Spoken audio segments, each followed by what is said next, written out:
Welcome. Next stop, the Fashion Bunker. Please sit back, relax and enjoy your journey.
Hello?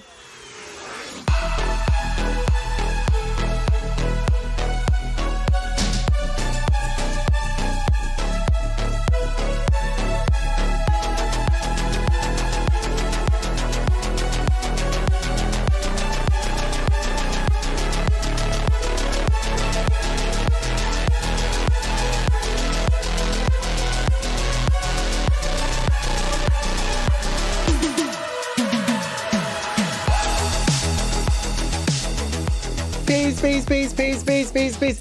Welcome back to the Fashion Bunker, y'all. Hi, everybody. So, boy, oh boy, has it been a journey. Like, I don't know. Is it day? Is it night anymore? Flew, traveled, journey, travel, fly, bus, train, car, fly, bus, train. Anyway, we're back. Welcome, everybody. Thank you for waiting one extra day. Yesterday was impossible to live stream, darling. I was on the road. But, so, you know, we've kind of postponed it for a day, so sorry about that. But hey, better late than never. Hi, everybody. Hello, Polly S., Rich Mitch, Aisha, Audrey, Jizzes, Legendary Legend, Finley, Kravi. Finley says, hey, traveling movie maker. Hey, Finley. Crybaby Uzagi, H.A., Polly S., Anderson Martins, Findley. This is going too fast. Juicy Scoop with Heather McDonald. This is Heather's secret account. Allegedly. Bible, Believing Christian, BB, Jenny, NXOXO. Whoa. Giovanna Ferrari. And then I skipped a couple people, but okay. Hi, everybody. How's it going? The flowers. Yes. So listen, Listen, in honor of all the fruit flies we always have in the bunker, we have our Vivienne Westwood fly. You know, that's a symbol. And then, of course, we're very camouflage. I was kind of trying to do, listen, when I was in Berlin, I was also like, when in Berlin, you have to go to Marlene Dietrich's grave. In spirit or technically if you manage to. Now, because you know that Marlene Dietrich was, or is buried in Berlin. So one of her famous last songs that she would sing, you know, as directed and composed by Burt Bacharach, as she would say, was Where Have All the Flowers Gone? So I'm kind of paying tribute to that. And of course, I'm doing my Marlene kind of elongated eyebrow, you know, in honor of Marlene Dietrich. I mean, for those of you who are tier 2 members, oh boy, the camera just flashed a warning signal. Okay, now it's gone. For those of you who are tier 2 members and tier 2 patrons, you have seen me do pre-shows, exclusive live streams that are 2 to 3 hours long every Saturday before the main live stream. And since several weeks, we've been doing makeup tutorials and get ready with me makeup sessions. And I've been telling you this a couple of weeks ago already, how I do my Marlene Dietrich eyebrow. So, in honor of her song, Where Have All the Flowers Gone, which is kind of like a post-war song where she's like singing about, you know, where have all the flowers gone? Young girls picked them, everyone. And then where have all the young girls gone? Young men took them all, you know. But where have all the young men gone? Well, they've all gone to war and they all pass away. So it's a heartbreaking song about how terrible it is to lose your life for the sake of just an ideology that, you know, to make a couple of people rich, but all of humanity has to perish because of it. So that song is very powerful. I mean, she never had a big singing voice, but she had that, you know, that very, you know, where have all the flowers gone? You know, gone, she would say. Anyway, so that's why I'm doing the camouflage and the flowers and the eyebrows. So that's the look. That's the inspiration for the look today. If you know, you know. Hey, Frank Koo. Hi from Shanghai. Finally catching your live. Thank you so much, sweetie. Welcome. Finley says, yes, that song is so sad. I mean, it's a heartbreaking song. Hey, Dorcia S. LL Cool Bean. Hello. And check out Marlene Dietrich. I mean, she was bomb, literally. But also, be sure to check out The Love of My Life, Mina. Her new album just was released and I purchased it. This is her with some random dude that's supposed to represent toxic masculinity. Love it. You gotta love Mina. So it's kind of like a melodrama album. This record is just to die for. And I've been listening to it on loop. And it's kind of hard to get because she just, at the tender age of 80 something, she finally went completely indie with her son. So the album is released totally by her own record label. So there's no Sony involved, no Warner Brothers, nothing. So it's like really hard to get this one because it's like, even on Amazon, like Amazon is like, so who's the major distributor? And Mina's son is like, we are. And Amazon is like, how are you going to afford that? So the price is insane for this album because, you know, alas, I don't care. She brings one out every blue moon nowadays. She used to bring an album out a year, every year one, but now it's slowed down. She's a bit older now. But this album is, oh my God, so good. It's called Ti amo come un pazzo. I love you like a crazy person. That's basically the title of it. And actually, I can give you the Mina face. Look, it's like on me. Ha! There you go. Mina in the house, y'all. So, hi Despina, and thumb up the live stream, you guys. We got 100 people watching, and we got like 26 likes. Girl, we can do better. We can do better. Zubera. Also, so that was the musical part of this gorgeous beginning of live stream. Also, you know, I have just been to Berlin to the open air event cinema that showcased Art Lovers Unite, my movie with Vivienne Westwood and Patrick J. Thomas. And it went really well. Full house. I mean, it was insane. Thank you, everybody, for coming. Also, I don't know if Zach is with us in the chats right now, but Zach, also one of our patrons, but also wonderful supporters and lovers of the Fashion Bunker, was there, and Zach was with us. Madame Ross was with us as well. So Zach and Madame Ross took some pictures and videos for us, but also Patrick was filming, and I'm going to share with you a couple of images. Let me just shift to the side. So check this out, y'all. Should we start with the photos first? No, let's start with the, okay, you know what? Hold on. Before we start, I just want to say one thing. So there was no Q&A session, right? There was just a presentation of the movie so the movie was shown at an open air.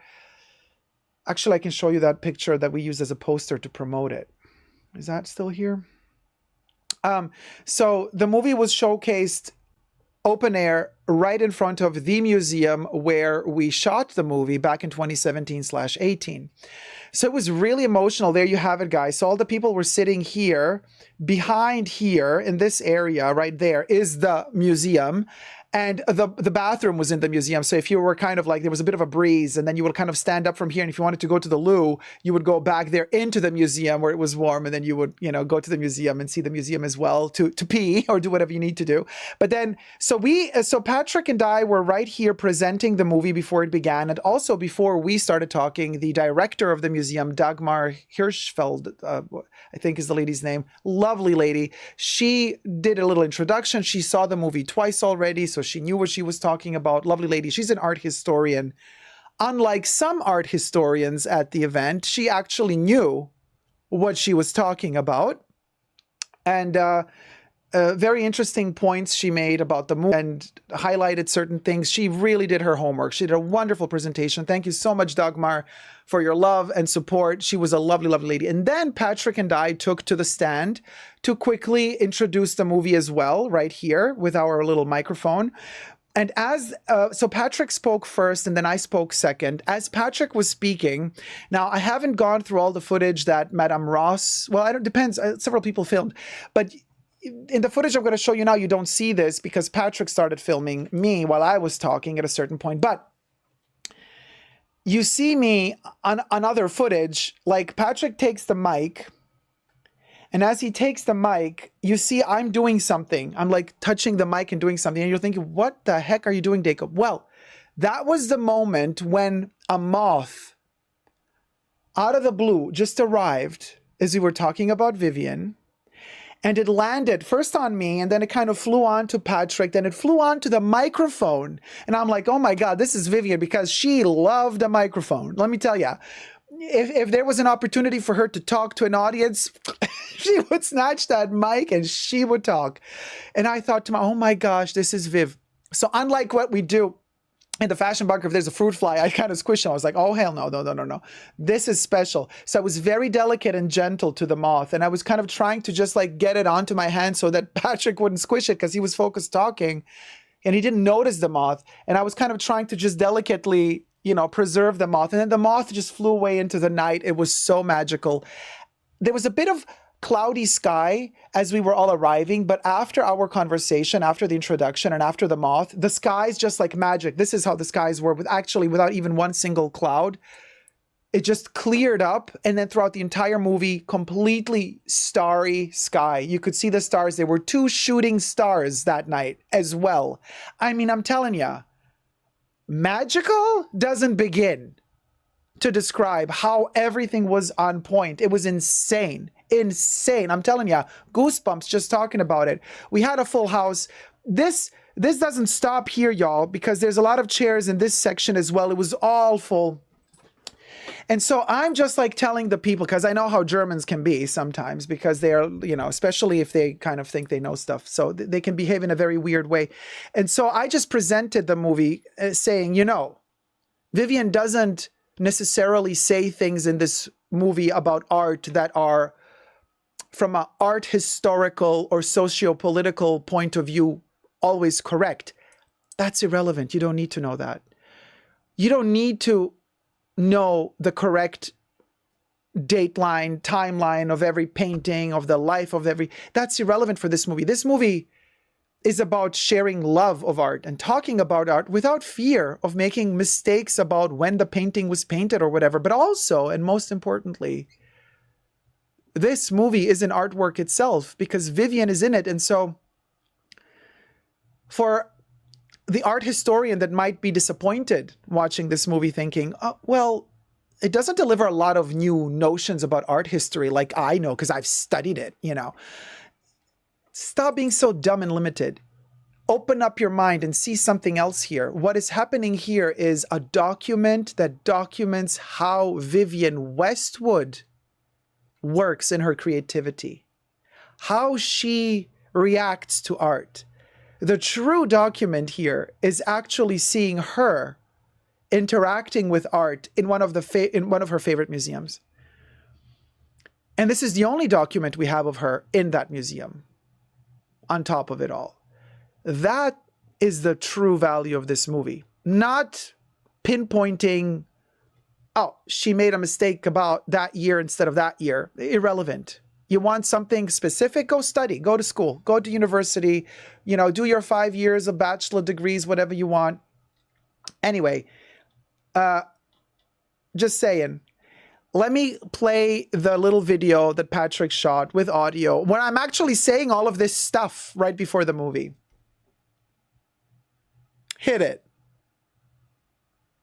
To just look at art and feel whatever you feel. You don't even have to know what the painting means, what the painter wanted to say, what the socio-political context of the painting is. It's totally irrelevant. The only thing that matters is what you feel. And that's what I really hope this movie manages to transmit today.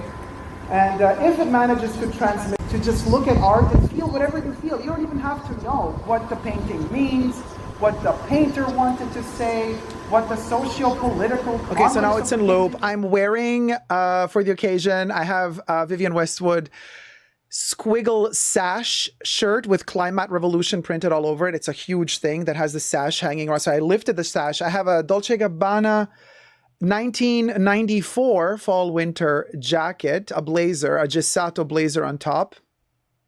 Then I have my little bracelet with me. What else am I wearing there? I got the ring on. Oh, yeah. In the other hand, there's the Yasmin bag, the Westwood Yasmin bag with the fisherman and the little fish. And then you don't see the pants here, but the pants are Yohji, black pair of Yohji Yamamoto pants. I have Chris Van Asch shoes. That was kind of my look. And then I have braids in my hair, but you don't really see it because it's kind of dark here. So thank you to Patrick for filming this moment. Now let me show you photos. These photos are taken by Zach. So thank you, Zach, so much for the photos. And I think one of them is also taken by Patrick. So this one is probably by Zach. So here's Patrick is also wearing Vivienne Westwood. He's wearing the Destroy World's End t-shirt. And and there you can see the sash. So basically, it's a squiggle shirt with the Climate Revolution printed all over it, and then the sash is kind of hanging, but then I lifted it up, and I put it over one shoulder, so that's why it looks kind of like it's draped all around. And then I have the little bag hanging here. So both of us are, you know, Westwoodified for the occasion. And let me show you the next picture. So this is from a distance. Look at this. Look at the masses. Look at our full house. It was so incredible. These little two tiny dots, that's us. Sky cleared up. Incredible. Just incredible. And I mean, it was, I don't know what to tell you. It was amazing. So let me show you the next picture. Here's a little bit more of a lower view, so you get kind of more a dramatic view from down up. And then the next one is, yeah, back here you get to see all of Potsdamer Platz, and that's the Sony Center. That little purple dot over there, that is the Sony Center where, you know, all the stars are for premieres during the film festival. Nicole Kidman was there and blah, blah, blah. Here you have a little bit of the Philharmonie, the little concert hall of Berlin. It's all in gold. This is amazing. You got the public city library in the background as well. I mean, this is like a cultural central part of Berlin where we were. And then the next picture is just a little shot that Patrick took sneakily. I mean, it is our movie, so we're allowed to. Technically, you're not allowed to photograph it. It's copywritten, right? But it is our movie. So Patrick wanted to take a little photo of Vivian while the movie was playing. So you get to see how the screen, how that huge screen looked like. And so it's amazing because Vivian is like talking in the museum. And this projection is literally facing the museum. So she's looking at the museum while she's talking in the, I mean, it's just so meta on so many levels, really mind blown. So anyway, you guys, that was Berlin. What can I tell you? RN says, wow, congrats, Jacob and crew. Thank you so much. And I do hope that we, you know, we're working on it. Patrick and I are working on getting the movie to more countries. It's a lot of work, but we are independent producers and we're also independent distributors. And this means that it's a labor of love and it takes the time it takes, y'all.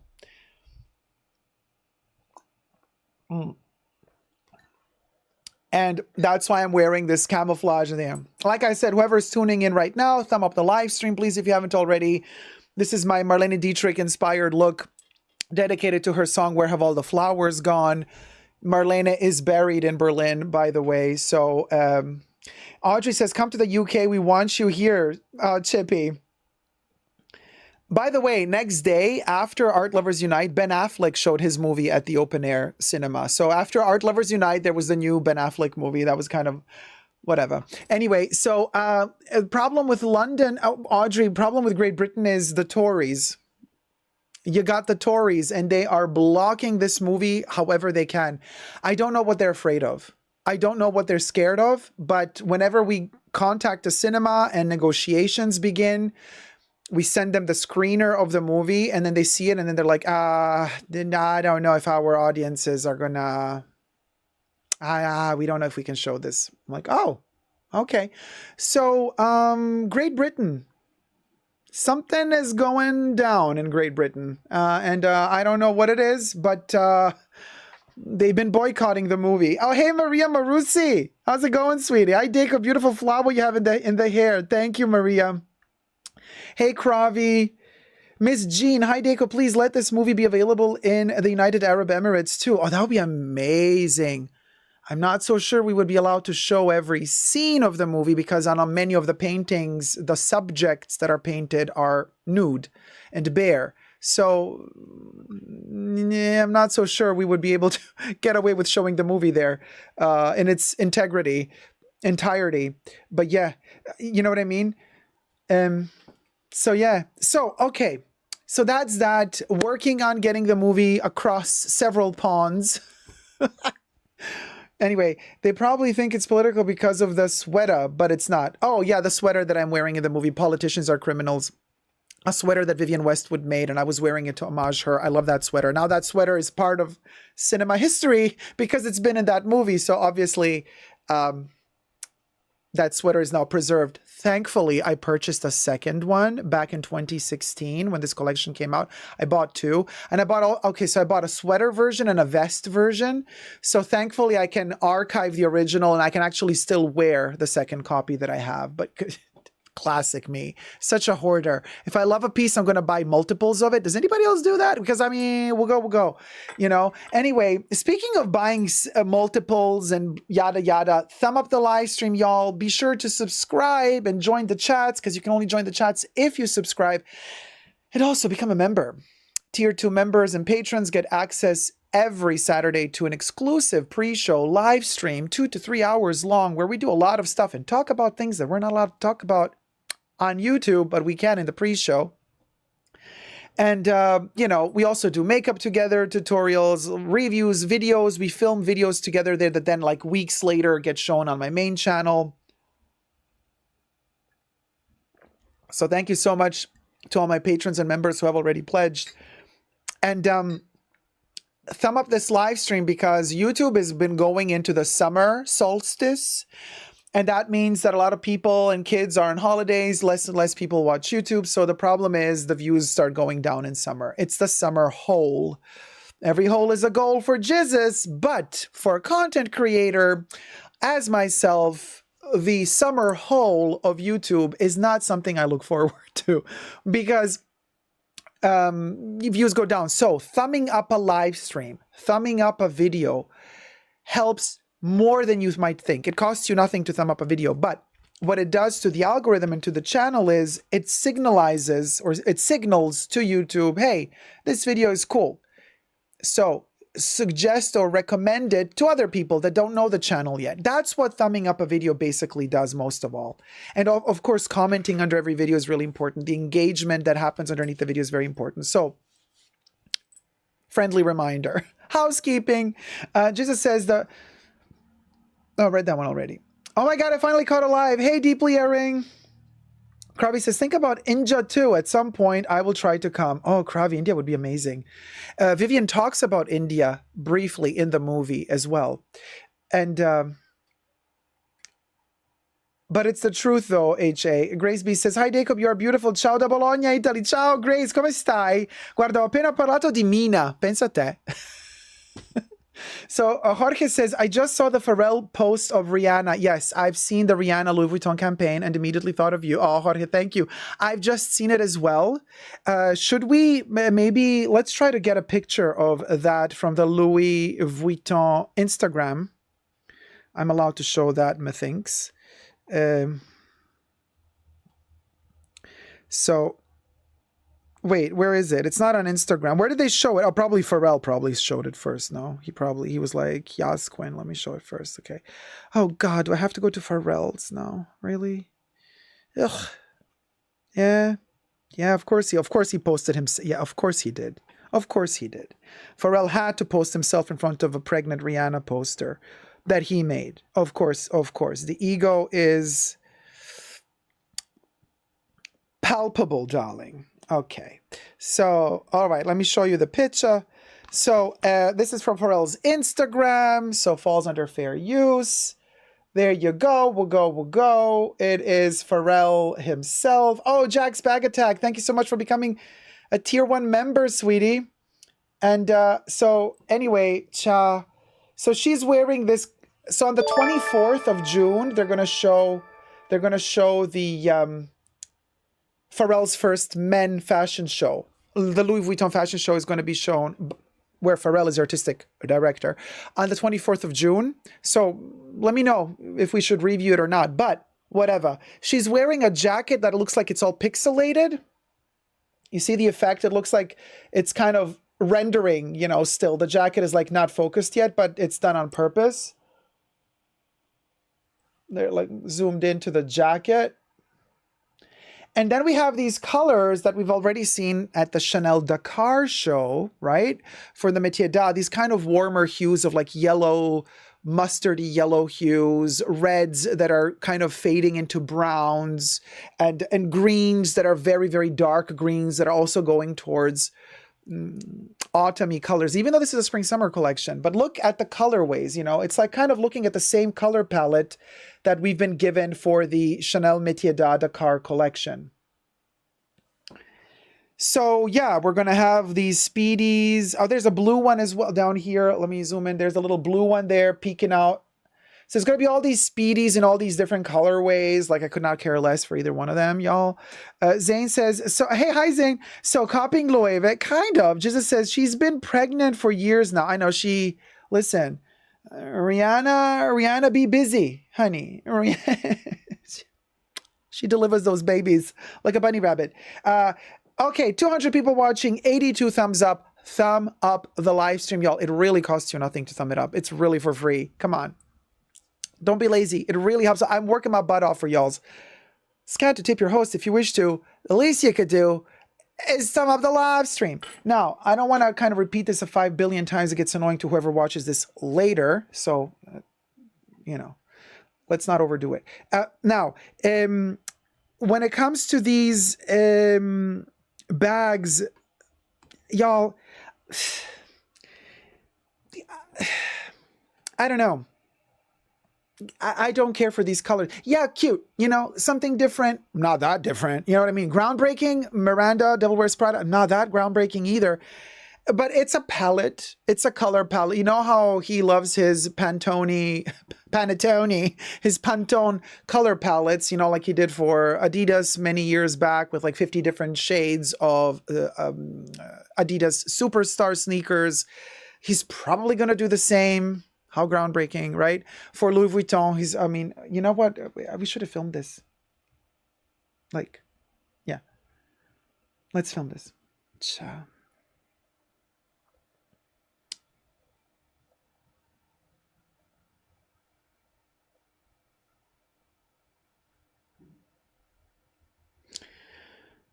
Everything is slowed down. Sorry, guys. This computer really... Okay. Hi, everybody. Welcome back to the Fashion Bunker. We're talking about Louis Vuitton and Pharrell Williams. Okay. His first collection as artistic director is going to debut on the 24th of June of this year. Correct me if I'm wrong. And spring, summer 2024. Men, are we excited for it? A lot of people seem to be excited about it. I just, you know what? I'm taking one for the team because y'all been talking about this. So we got here Pharrell's Instagram account. And of course, he had to post himself. He's very proud of himself in front of this ginormous poster of a highly pregnant Rihanna and a couple of baglets that he designed against the colorways. So anyway, subscribe to my channel before we get to the nitty-gritty of this little detail. Push the join button next to the subscription button. Become a member today and get access to extra perks. You can also join me on Patreon, Super Dacob, all spelled together there as well for extra perks. This video is being filmed live in front of a live virtual audience. I live stream several times a week. Join us there. Hi, chat.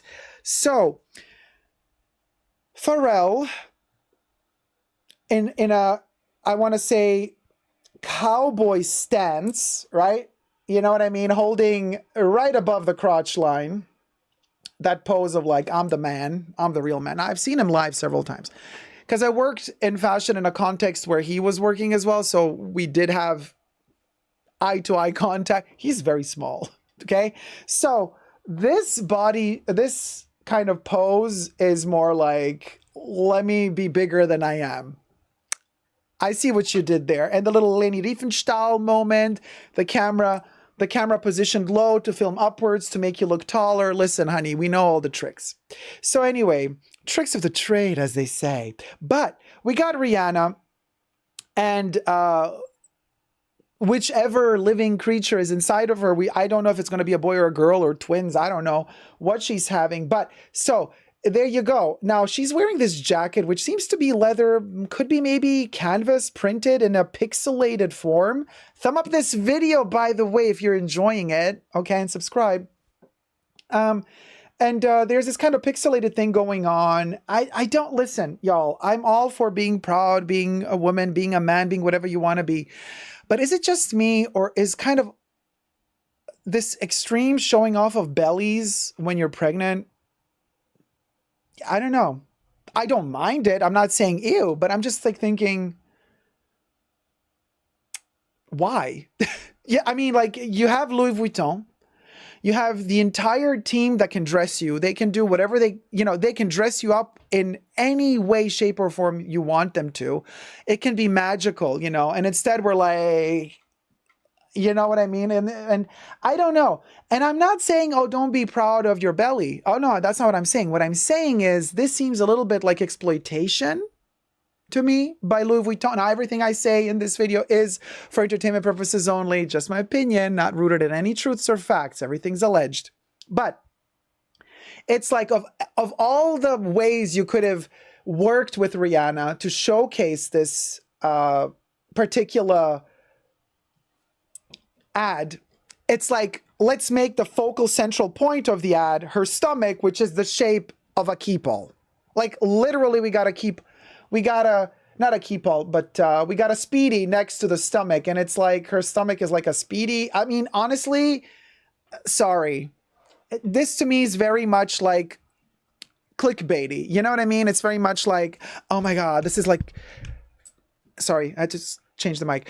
This is like so groundbreaking. This is like going to be so revolutionary. This is going to be so different, blah, blah, blah. I'm like, girl, we've seen pregnant women 1,000 times.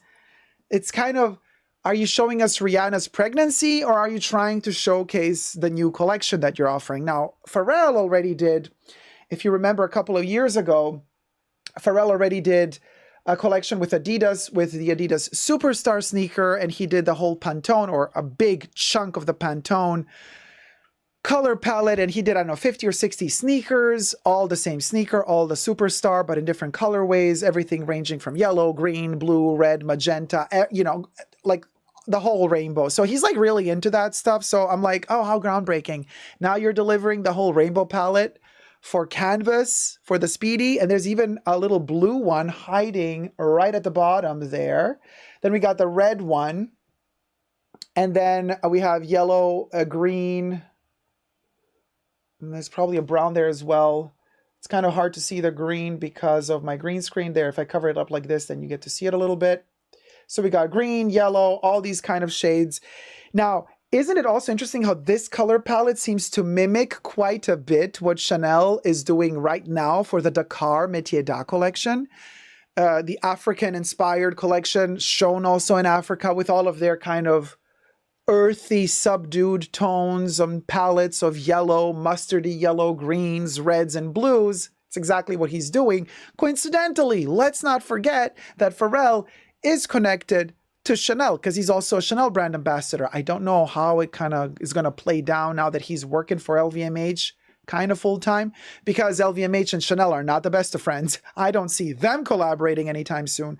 But since he's always surrounded by the Chanel team, and since he's been working with Chanel for many, many years, he's been there at the inception of the Dakar collection. He's been there for the moments in which, he saw the build up to the collection for the Dakar moment. And it was a big thing for Chanel to also do their first show in Africa. Took you only over 100 years, Chanel, but hey, you did it. Okay, And then they forgot about it right away when they did their cruise collection, which is, again, completely white Beverly Hills. People have been making videos also, quick parenthesis to this, on TikTok, saying like, oh, this is amazing how Chanel's finally making the slingbacks in a different shade than just beige. And again, this TikTok situation, seriously, you guys, oh my God, terrible platform. So again, somebody's like divulging information about, oh, finally Chanel is inclusive. I'm like, first of all, the slingbacks have not only been done in beige. Chanel slingbacks that came out in the 50s have been done in a plethora of colors and materials throughout the decades. And the fact that Chanel now delivers one shade of brown slingback and a white person on TikTok is saying, oh, finally something inclusive. I'm like, girl, you zip it.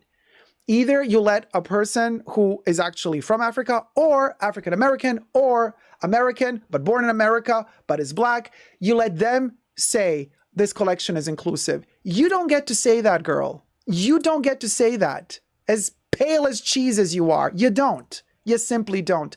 And then I was reading the comments under that particular TikTok video. That was funny. And a wonderful lady, and I commented back to her. I mean, from her profile picture, she was Black on the profile picture, but you never know. You can use whatever profile picture you want. And she said, well, what do you mean inclusivity, girl? It's like one shade of brown shoe. And our skin tones are like there's like thousands and thousands of shades of brown. Like, you can't just like give one brown shoe and say, look, we're inclusive. You know, the one brown slingback Chanel made this season. Come on, give me a break. Anyway, so we digress. Let me know if you want me to make a whole other video about that, you know, because that would be a whole other can of worms. But Pharrell has been around Virginie Viard and he's seen the inception of the car collection. I do believe he was inspired by the color palettes. And this is kind of why I think he's delivering now this color palette for Louis Vuitton. Just my opinion. He's probably not going to be allowed to say this because he can't mention Chanel when he's working for Louis. So he's probably going to have this whole, you know, story behind it. The marketing team is going to probably have a whole text that they're going to distribute to all the press, and they're going to explain how amazing his inspirational work is and how he chose the color palette. We'll go. So anyway, you know what I mean? Long story short, thanks for this take, Jacob, says PND. Now, thank you guys so much. I mean, let me know also in the comment section down below. But like I said, I'm also one of these cheese people. Pale as a freak. I mean, I don't have a pigment of color in me. Not that I'm happy for it. You know, I wish I were a little bit, I wish I could freaking go into the sun and not burn immediately. So, but I also don't have the right to talk about this. Truth be told. So I'm not going to sit here tell you, oh, Chanel's collection is inclusive. It's not for me to say. It's not for me to say. The ultimate verdict on whether or not that the car collection by Chanel is inclusive is not for white people to say. Nah, it's none of our business. Like, you know what I mean? I can support a lot of things, but I'm not the one who has the right to sit here in front of you and say, oh yes, the Dakar collection is really inclusive because like all other skin colors are... Girl, let all other skin colors say that about themselves. You know what I mean? Because... Despina says, I like the belly of pregnant women, but I think to use your pregnancy as an attraction for advertising a product, no, says Despina. There you go. We'll go. And Lois says, excellent points. Thank you, Lois. Thank you so much, sweetie. Guys, let me know your thoughts in the comment section down below. Again, this is a very controversial topic. This video has been all over the place. I hope you've enjoyed it. Listen, bottom line, when it comes to Louis and their canvases, Mr. Pharrell can do all the colors he wants. I'm always going to go back to my gorgeous brown on brown, ton sur ton, because this is the best color ever. Louis, this is Louis to me. Nothing else. Thank you guys so much for watching. Let us know your thoughts in the comment section down below. Subscribe and thumb up the video. Bye. Mwah.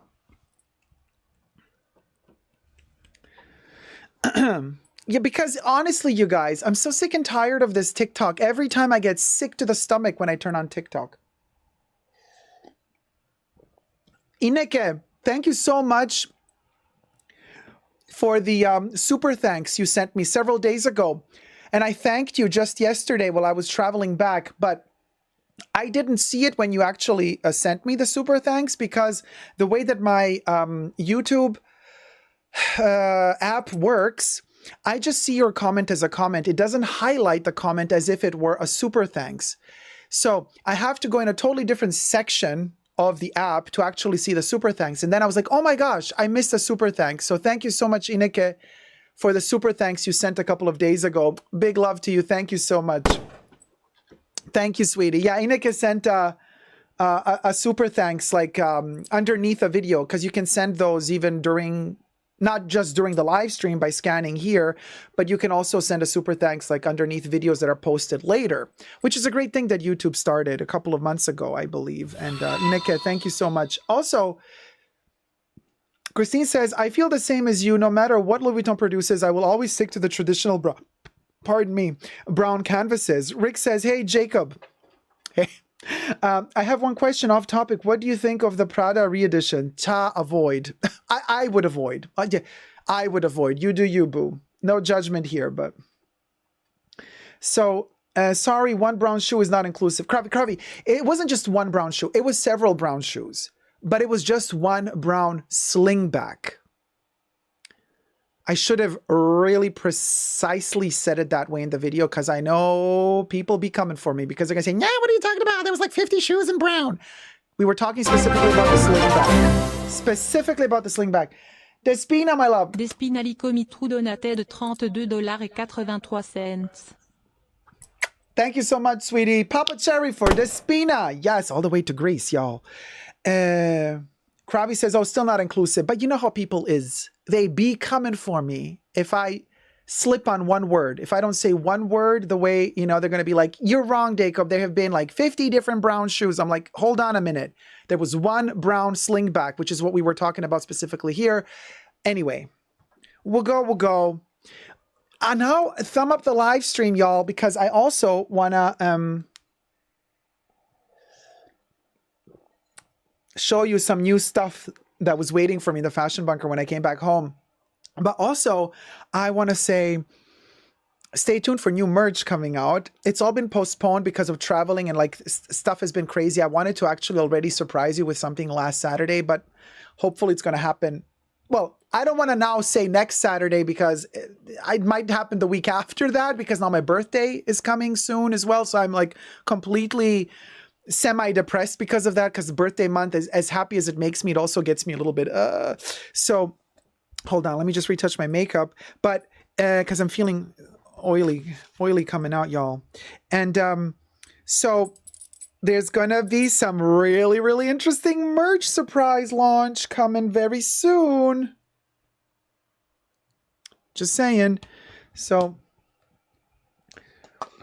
Victor says, no tea, no shade, just facts, but Pharrell has no business being a creative director. Well, that's on top of it all. The dude just like, girl, you know, go back and try to do a nice track once in a while, you know, try to do, you know, go do music, Pharrell. Dario Domenico, Lindsay Lohan for Ungaro walked so that Pharrell for Vuitton could run. Cha. Sure. Camilo Giano, ho, Jacob. Well, ho to you too, sweetie. Lami, thank you so much, my love. Big heart to you. Yes, Quinn. Hey, Shikma Bonfi, how's it going? Carissa, hey, Carissa. Any merch hints? Bubbles?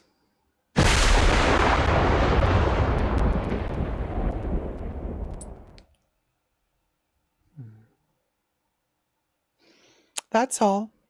So anyway, Zane says, do I have to sign an NDA for this new merch? Yes, Zane. We've created a special bar of soap just for you. we go. Chaz is Trey B, right? Y'all, okay, now quickly, let me show you. So I come back home and there's several things waiting for me.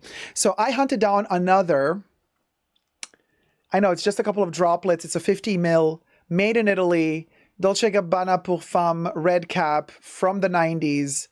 But listen, I take this juice wherever I can get it, honey. Wherever I can get it and in whatever shape and form. It's just not even half a bottle left of a 50 ml. So, let me do it from underneath here. Oh, it's so, oh my gosh. This is the sad one. This is the one where I kind of cried reviewing it, okay? This is the night, oh my God.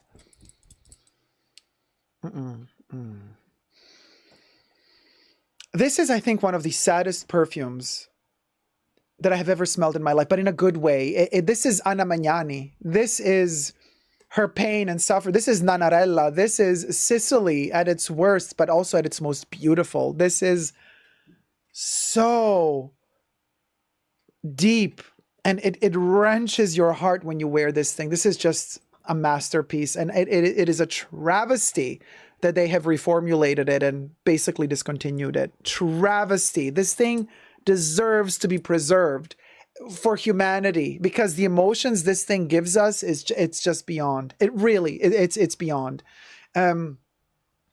Now, so I got the little tiny bottle, super happy for that, all scratched up. I don't care. The juice is amazing. Then, you see, this is, you also always ask me, Deko, what secondhand websites do you order stuff from? What second? And I always tell you, I don't condone it. I don't share or endorse any one of them, because there's always going to be rotten apples everywhere you go. Here's an example. I ordered a Dolce & Gabbana sunglasses case from the 90s. By the way, these things are sturdy AF. It's completely metal on the inside, and then it's covered with this gorgeous well, this is kind of all beat up, but it used to be all lacquered. I'm going to show you one. I have another one here that's all still kind of clean. From the 90s with this metal plaque here. It's so soft, velvety on the inside. The whole thing is in metal, and then no magnets. It's just all metal. The whole case is metallic, and then it's covered with this patent material, which is not leather, but it is some very, very sturdy material.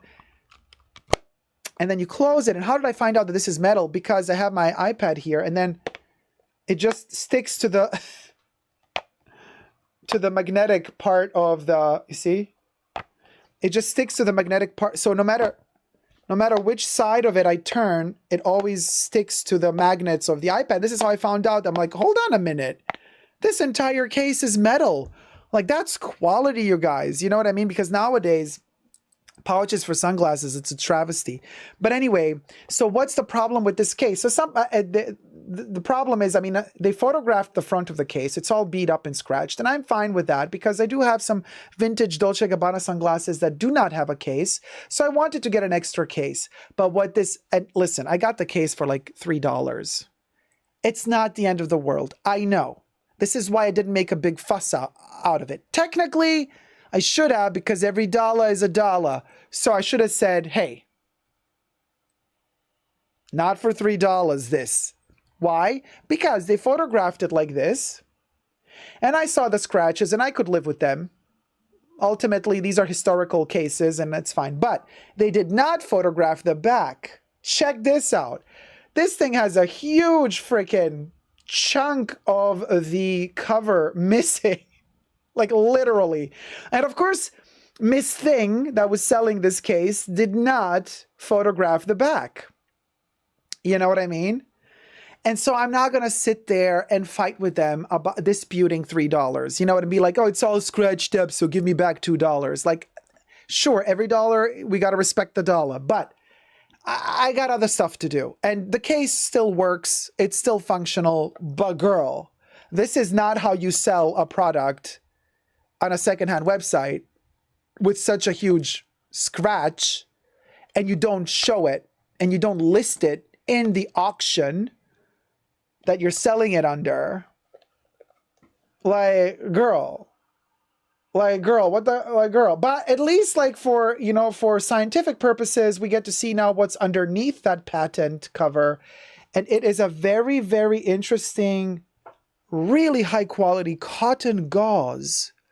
You guys, this is the first collection of Dolce & Gabbana sunglasses from the late 90s. These cases are like tanks. They are virtually indestructible. And I mean, even just because this part was like ripped off, still, whatever was left around is not peeling. It just stays where it is. And underneath it is this really, really high-end quality textile material. And underneath that is metal. These cases are tanks. They're the best I've ever seen in the industry when it comes to fashion. Just letting you know. And of course, Dolce & Gabbana changed these very quickly. They only made these for like 2 or 3 years. And then they were like, you know what? Let's make more money. Let's make these cheaper because we don't need to make good quality. Listen, in the 90s, they still had amazing quality. And then it all kind of went to poop later. So I just got these as well. Okay, so this is actually also beat up as case, but not too beat up. Well, the metal is a little bit beat up. I mean, you can, but not too beat up. So anyway, so this is kind of, you can see the difference between, this one is also beat up, but people have been, okay. Try to buy sunglasses today in their case and wear them in your bag for 20 years and wear them for 20 years. After 20 years, your case is not going to look this good. Trust you me, it's going to fall apart completely. So this has gone through 30 years, actually. I mean, I'm thinking the person who was using these sunglasses might have stopped using them 10 years ago. And then they were just sitting in the closet somewhere, and now they decided to sell them. You know what I mean? That's what I'm kind of calculating, that they maybe used them for 20 years and then they stopped using them for 10 years and then they sold. Yeah, these are 30 years old, y'all. So for a 30-year-old case, we're great because usually cases start kind of really degrading very quickly in this part here because they get all kind of beat up, and because you keep closing it and opening it, so the textile here would rip.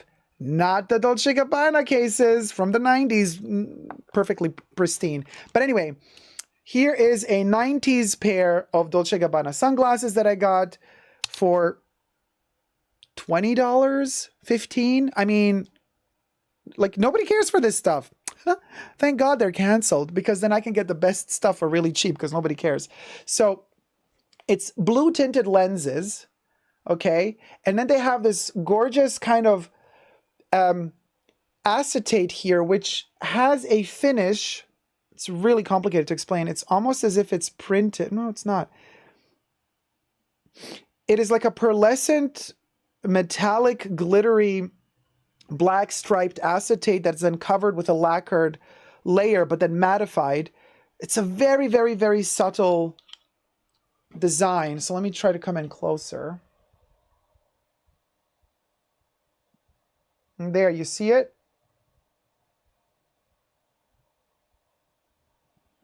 It almost has that graphite effect, right? But they're very tiny. They got the logos on the nose pads, and you know, I'm gonna have to clean them up. They just arrived. They've been worn for 20 years, and they're small for my face, so we're not gonna. Doesn't matter. But for my archives, listen. Oh, actually, we'll go. We'll go. Oh my God. I mean, are we living late 90s? Okay, Matrix, honey, you got nothing on us. Dolce & Gabbana 90 sunglasses, y'all. That's where it's at. What do you think? Let me take a screenshot.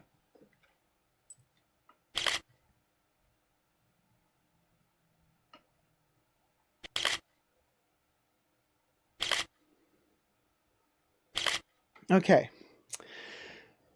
Just saying. So what were we talking about? 20 bucks? I don't know. 15, 20 bucks. So, and the case has been through, you know, hell and back. And I mean, yeah, it's a little bit busted, but it's still protecting the glasses, which is literally what its job is. So got these as well. Super happy for that. Okay, so this is a newer case. Look how boring the cases got at a certain point. It is what it is, though. Now, I've had these for quite a while. And in fact, this is not the case for these. When I bought them at an optician somewhere on a trip in Italy many years ago. But they did not have these cases anymore, which these originally came in, but they had the newer cases. So I got the newer case. But now that's why I was hunting for an older case to be able to put these in them. And they do fit, but I think I need a bigger case for these. These are also gorgeous, but they're a little bit tight here. So I have to kind of, this is acetate. So what I got to do is I got to kind of hair dry them, blow dry them very delicately so I don't melt the plastic, but just heat it up enough so that I can mold them back into shape. So I'm not going to really be able to put these on completely, but they are also really gorgeous. So anyway, these have been in my collection for a while now. I'm just saying they're also from the 90s, but anyway, just for the sake of show and tell here, a little bit of Dolce & Gabbana love from vintage Dolce & Gabbana love. Thumb up the live stream, and then I want to do another video with y'all. Camilo Jano says, looking good, I love. Thank you. Oh, hey, AI Ryan. Yes, cases are going downhill. The few Chanel were not too good. No. Get your Super Jacob merch while you're at it. Sorry, I'm just showing you the merch because underneath the cap were two Chanel sunglasses cases. So I want to show you these two. For example, these were made just 2 years ago or a year and a half ago, right before Chanel switched their cases into jersey and cotton, which I know a lot of people don't like, but I prefer them in jersey and cotton for Chanel because at least it's more couture. You know, it's more like, it's a fashion house. Don't do plastic. So they're doing, because these plastic cases, girl, I have a sneaky suspicion that they're gonna, here on the sides, they're just gonna dry, the plastic is gonna dry out and it's all gonna crack. These are not gonna live long. These are gonna be like, these cases are gonna be dead in 10 years tops, 5 years tops.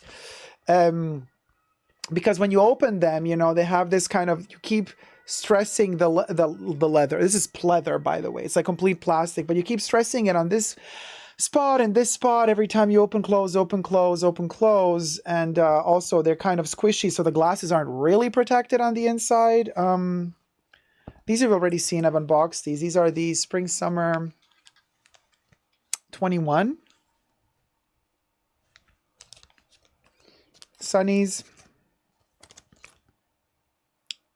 You've seen me unbox these. I wear these quite a bit because they're big enough for my face. So again, too much makeup. I'm not gonna like put them on, but there you go. Oh, they're so beautiful with the flower. This is giving me major 30s, 40s vibes.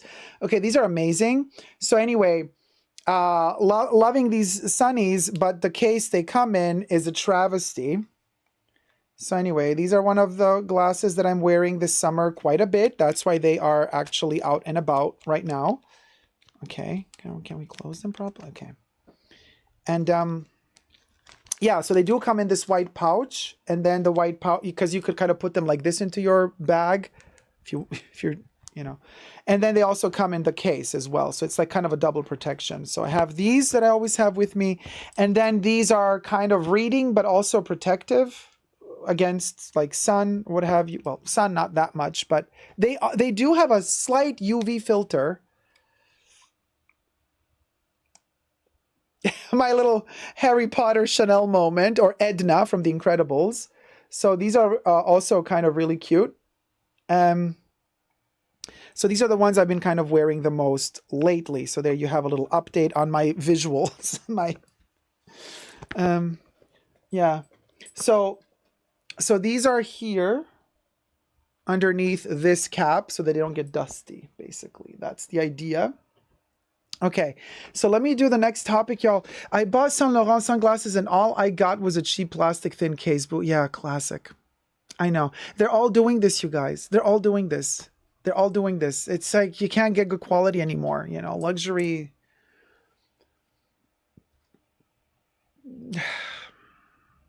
You know, is unalived, because, for lack of a better word at this point, because what was the, hold on a second. Everything.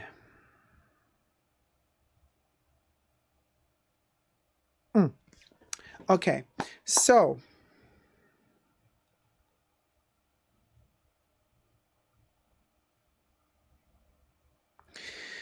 we're going to talk about Gen Z redefining luxury. Let me glamour up. I don't like mine. I got swindled in Dubai, which is where I got them from. I have a feeling they passed off a showcase piece as I was in a hurry. Oh, were they scratched up? Were they scratched up?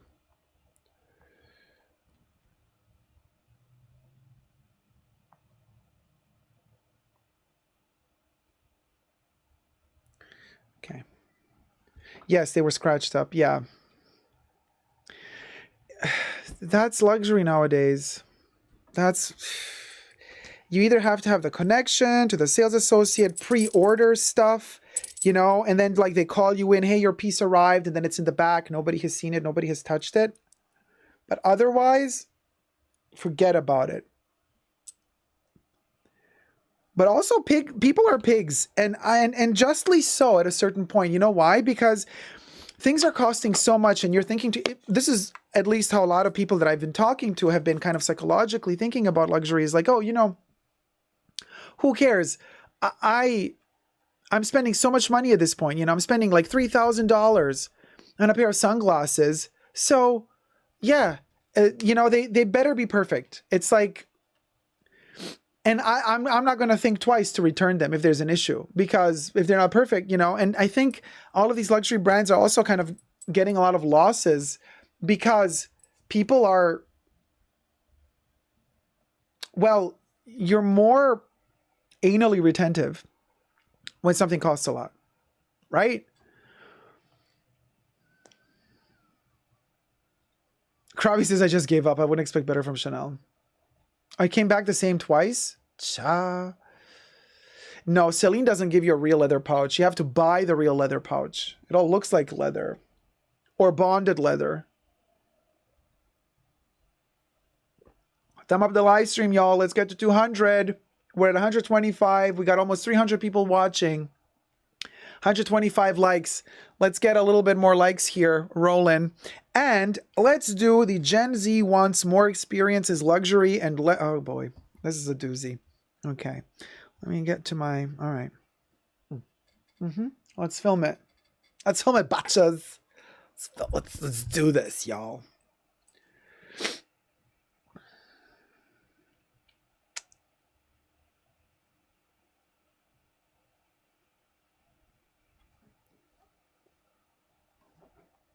So let me see. How do I start this one? Oh, there's a lot to say here. Okay. Hold on. Just a little bit here. So this is right. Hi, everybody. Jacob here. Welcome back to the Fashion Bunker. Gen Zers, my dears. Welcome to the luxury world. A lot of you in the older compartment of Gen Z time framing are just about finishing universities, closing up your studies, and you're entering the workforce. And by entering the workforce, you are entering also the world of consumerism, as every brand would wish you were to enter and to consume and absorb everything you earn. Keep spending, guys, because that's what the corporate world wants you to do. Fun, isn't it? So now that you, Gen Zers, are entering in full force into consumerism, welcome, first and foremost. And then now the brands are titillating because they are thinking to themselves, how do we squeeze them dry as much as possible? What do they like? Can we trick the Gen Zers just like we did the others? Older generations into buying crap quality for a lot of money just for the sake of making them feel like they belong to an elite group? Can we manage to trick the new generation to do the same? Seems to be a little bit more difficult because these brands are not really managing to lure the Gen Zers in as they managed to lure us suckers in generations ago.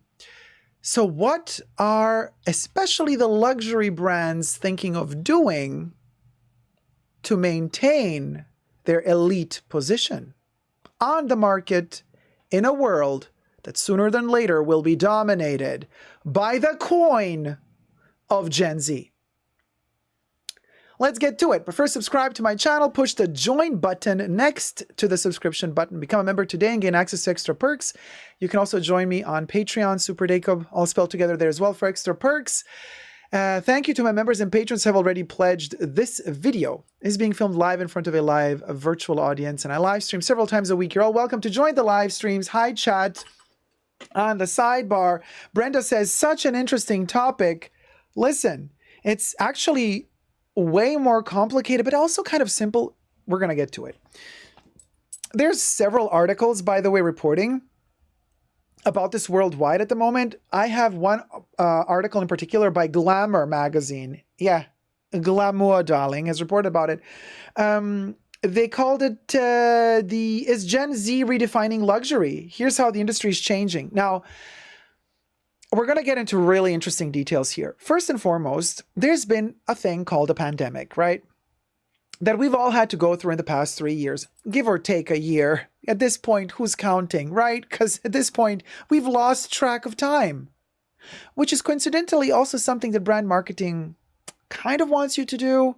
Biggest example, Vegas. What happens in Vegas stays in Vegas, baby. There's a reason why the casinos and all the slot machine rooms don't have a clock. There's a reason why they don't have a window. There's a reason why you never see if the sun is coming up or going down. They want you to lose track of time. Everything I say in this video is for entertainment purposes only, just my opinion, and not rooted in truths or facts. And yet, in my worst Carrie Bradshaw voice, I couldn't help but wonder, is this comment worth a conspiracy theory or not? One conspiracy theory would be, Did the biggest brands of the world all conspire together against the consumer to lock us down for 3 years in order for us to lose track of time and just spend as if we were in Vegas? I don't know if they did it intentionally, but what I do know is that the luxury brands during the lockdown made a lot of coin, honey. Way more coin than before the lockdown. Isn't it interesting how economy started getting fueled in the luxury department? Well, other departments as well, but we are focused on luxury right now for this purpose of this video on this channel. How incredibly humongous the fueling of the luxury industry was during the lockdown, while we were in a pandemic Las Vegas scenario. Isn't it interesting? And in that scenario, however, seeds were planted. Those will be the Gen Zers who are now growing out of the pandemic, and they have had time during the pandemic to be isolated, to be on their own, to have a different way of thinking, to reevaluate existence in general. And they have been deprived, first and foremost, the Gen Zers have been deprived of experiences. They have been deprived of living outside, growing up with their friends in nature, traveling. That is something that more than, craving a Louis Vuitton bag or a Birkin or a Chanel bag or a Dior bag, more than craving this, they seem to be craving experiences. They seem to be craving life, as sad as it sounds. It's that simple. And of course, luxury brands are already on it, honey. Boo boo cha. They are jumping on it like white on rice. And what do? Well, they pay a lot of money to either trend advisors or trendsetters, and they have these board meetings where you have all of these like teams of people that analyze markets and how the dynamics of the market are going, what the next generation is interested in. And they're paid very, very handsomely to tell the brands in which direction to build in the foreseeable future, 5 to 10 years. Sometimes, if you pay good money, even 20 years ahead. But so fascinating that how Glamour describes the Gen Z generation. They say they were born between 1997 and 2012. And that's the post-millennial generation. The oldest in this group are just about graduating from college and are already joining the workforce. Now, Gen Z is steadily moving into a position of having significant buying power, making brands and businesses very willing to hear them out and cater for their every need and demand. In other words, my dear, we, the elderly people, are basically not interesting. We're not the target audience for these luxury brands anymore. Oh, you're not invited anymore to a special event by Chanel, even though you keep spending money? Oh, you're not invited anymore. You're not been given that extra freebie, or you're not being, considered for that particular market, what you might call it, like analysis, where then they give you something if you partake in a marketing analytical thing. No, we're not interested to them anymore. So we can complain as much as we want here on the tubes. They don't care about us. They want fresh blood, just like any good old vampire. And I would know. They crave fresh blood. And so they are listening to Gen Z. And what does Gen Z whisper through the mists? Well, they want experiences, first and foremost. What does that mean? Believe it or not, and we have backup to prove this, and I'm going to show it to you in just a second, luxury brands are seeing that Gen Z wants the experiences in many different ways, whether it be travel or whether it be just something limited in time, like food, eating out with friends, something they couldn't do for 3 years or 4. So luxury brands have started opening luxury restaurants, luxury hotels, luxury travel resorts, all that good stuff. They want to spend money on experiences rather than on items. Gen Z wants to spend money on experience rather than on products, items. Let me show you a couple of examples. Let me move to the side on my Karen chair that always falls apart. So look at this. This is the Gucci restaurant. Yeah, Gucci has a restaurant, has opened several restaurants worldwide. There's one in Beverly Hills. There's one in Florence. There might be, they have several around the world. Now you go to Gucci to eat. Luxury experience. You don't buy the clothes, but you give Gucci money by buying food. So this is an example of one of their restaurants where you get to eat labeled food, logomania on the food. Rose's Raw Reality asks, is that why Louis Vuitton tried to open the hotel on Rodeo Drive? Yes, that's exactly why they tried to open the hotel on Rodeo Drive. Thank you for pointing that out. I have made a video about this specific hotel that could not come to be yet in another video of mine. So go check out that video as well for all the details about the Louis Vuitton hotel. Let me show you the next picture because it's not just limited to Kering and Gucci. Here's another example. This is the Christian Dior restaurant in Paris. Y'all, yeah. You go to the Christian Dior main boutique in Paris, and Christian Dior also offers you a lounging experience, darling. Now you can eat little tiny cakes with the canage print all over it, little cappuccinos on which they sprinkle the canage pattern on top of the cream. You can eat Dior food on Dior porcelain plates and drink your drinks out of Dior Baccarat crystal glasses that have been etched also in the shape of the canage pattern. So Dior is also offering a very specific Gen Z type of experience, and they know that that's where the money's at because looky, eggs and cookie, they're all opening these multi-million-dollar expensive places, restaurants, because they know you're going to pay for it, rather than buying the authentic Lady Dior bag or the authentic Chanel Timeless Classic double flap or the authentic Louis Vuitton Neverfull.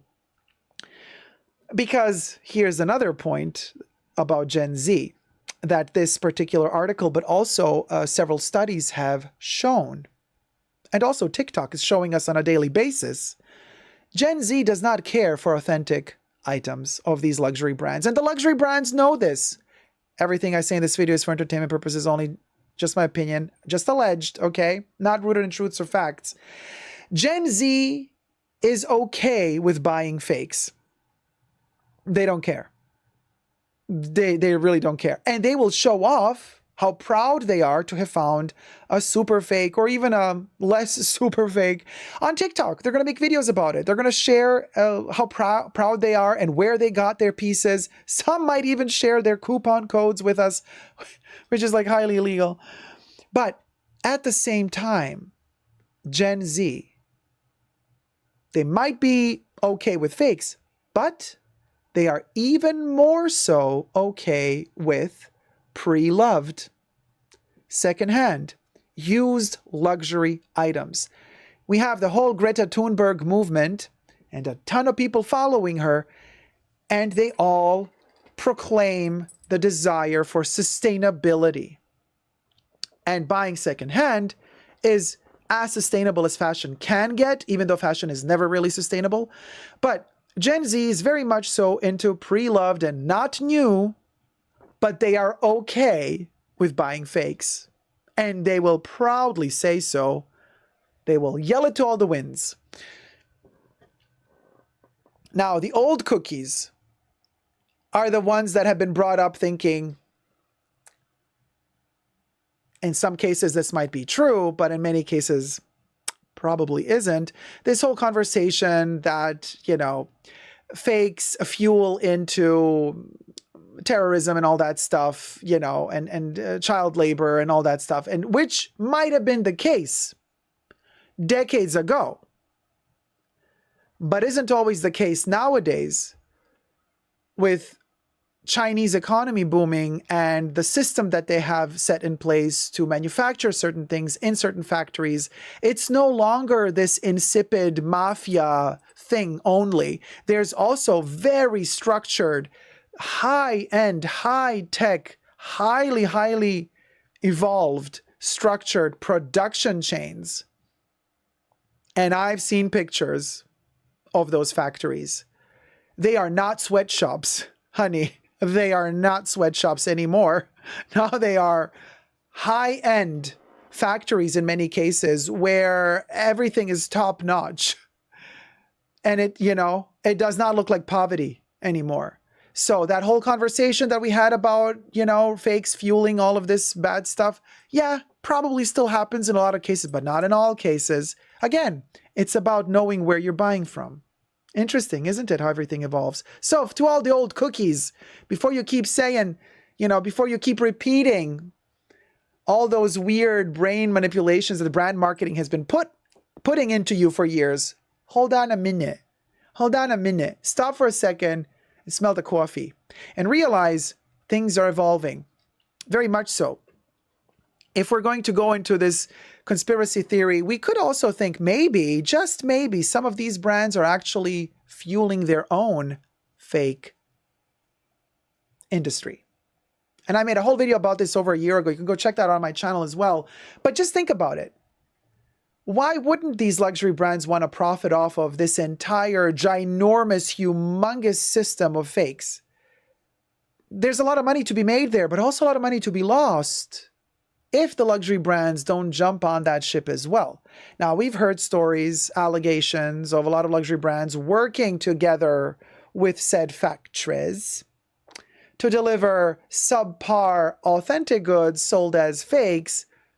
Listen, we the people, we've been hearing stories. Okay, let's just saying. Now, so this is why the luxury industry is scared. They might not be able to sell bags in the future, and they have to pivot into experiences, luxury experiences, because you're scared you won't be selling your luxury bag no more for $5,000. So now you're going to pivot into this. We got more examples. Let me show you the next one. The Beige restaurant. Sounds familiar? Yeah, Chanel. This is at the top of the Chanel building in Japan. I think it's in Tokyo. So this is the Beige restaurant. You can have your little Chanel dining experience, darling. Yeah, Chanel is also in it. Chanel is also in it to win it, honey. Chanel is not the only... You see, Chanel is like, okay, yeah, we got the $10,000 bags, but let's also offer you food, darling. This is called the Beige. Pepper La Beija. No, it's not that fabulous. Pepper La Beija was fabulous. This looks like a canteen of any corporation, honey. But anyway, so to each their own, right? You want boring interior design? Go to Beige at the top of the Chanel building in Tokyo, darling. So Chanel is also in it. Who's next? Let me show you the next example. So now this thing that I'm going to show you next is brand new. Spick and span, brand new, just opened up, a brand new experience. I guess consolation prize for Louis Vuitton because they did not get a chance to open up a hotel on Rodeo Drive. Well, Louis Vuitton said, well, if we cannot buy our way into Rodeo Drive and open up a hotel there, let's see how far we can push our luck with Doha Airport. Q in Doha Airport. Yes, you best believe it, Louis Vuitton just opened up a lounge at the Doha Airport. Yeah, and look at all their hard case suitcases and luggage at the entrance of the lounge. Yeah, you no longer have to be traveling business or first class to go to the Doha first class business lounges. No, now you can pay an extra buck or two or 1,000 to go into the Louis Vuitton lounge. What an experience while you're on a journey across the globe at Doha Airport. Louis Vuitton serves you cookies, sweets, everything is branded with the LV logo. Now, granted, I got to say, Louis Vuitton is famous for travel. So I kind of think it kind of makes sense. If you really want to stretch this and find a kind of a justification for this, you could say, you know what? Sure. I mean, you have all the luggage, the suitcases. Louis Vuitton is all about travel, escapism, going to faraway places. So it kind of makes sense to have a Louis Vuitton lounge on your journey from A to B. Kind of makes sense. I mean, it's part of that whole experience of traveling with Louis Vuitton luggage. Why not? I mean, just conceptually speaking. But they didn't open this lounge because they want to be conceptually poetic. LVMH doesn't do poetry, honey. LVMH does money, honey. So they're going to open up a lounge if there's money to be made. That's also one of the reasons why they didn't do this in the past decades. Why? Because us, the consumers that were young back in the day, we were giving them our money, you know, for all of these products, for their bags, for, you know what I mean? We were spending the money, honey, on their products. So they didn't need this to cash in a ton of money. No, now they need this because the Gen Z generation wants experience. You see what I mean? This is where it's going at. This is where it's going at. MMM is asking, is this even legal? Honey, laws are made with money. Don't you be fooled for a second here. Law has nothing to do with morals. Two different worlds. Moral code and law. It's like Mariah Carey. I don't know her. Who is she? Polly says, the sofas are monogram canvas. Well, you get like cappuccinos and little cakes and cookies. I've seen photos of like where everything has the monogram on it. They monogram everything. So if you're a fan of the monogram, like if you're a fan of the monogram canvas, like everything is the porcelains, like everything, you know, it's themed. It's like going to Disneyland. It's like going to Universal Studios. You know, it's like, it's a theme park. It's a lounge, but it's kind of a theme park for the fan of Louis Vuitton. And like I said, if you love stuff like that, and apparently Gen Z loves stuff like that, then you go for it. I mean, it's that simple. It might be necessary for brand. Paul and says this is so unnecessary, but perfect for social media victims.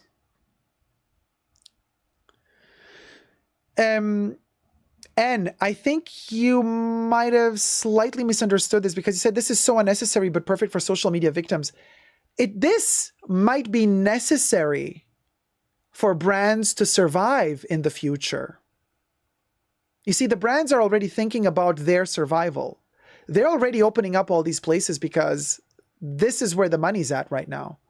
So it's not like they're brainwashing the social media consumers into this. No, they're literally listening to what the new generation wants and they're giving it to them.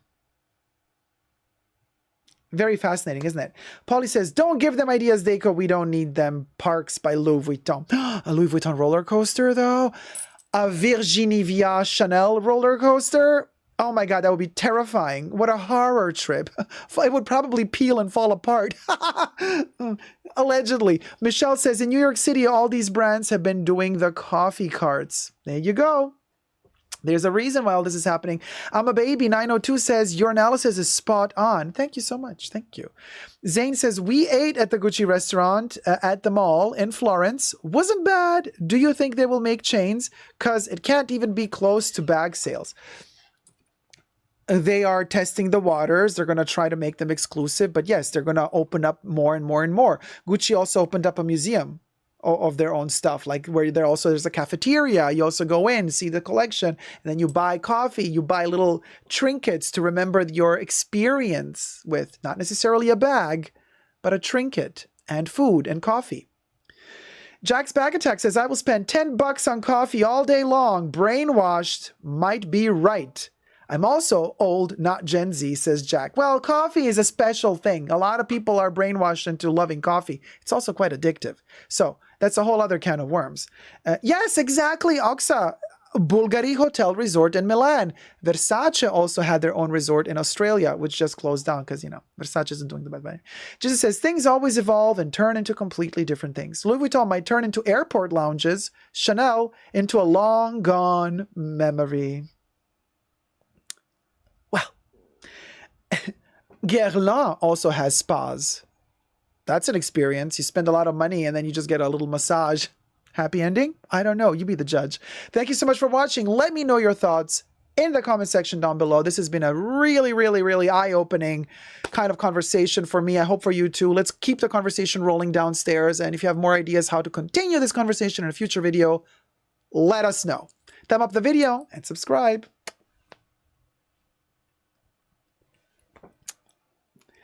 We'll go, y'all. We'll go.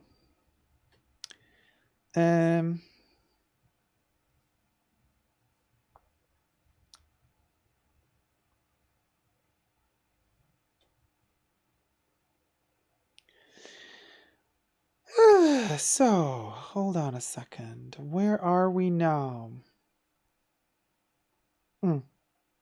Okay, so I also want to talk about the Chanel sales. Slowing down, so we need a different background. Hold on a moment. I saw the Dior spa experience blasted on social media. Now I understand why. There you go, Kravi. Nothing happens without a reason on social media when they advertise shit like this. Caleb says, that's a very good point about brand longevity. As product prices increase, less people can afford a 5K bag, but many will still be able to afford an $8 coffee. Caleb, that $8 coffee is soon going to be $18 coffee. And people will still be buying it because it's an experience that they crave. I know, Dario. Chanel and sales in the same sentence. Hell froze.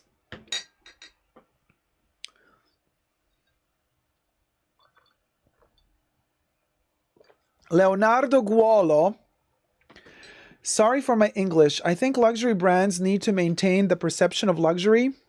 If the consumer base turn on experience, they must chase the new generation is more than just money.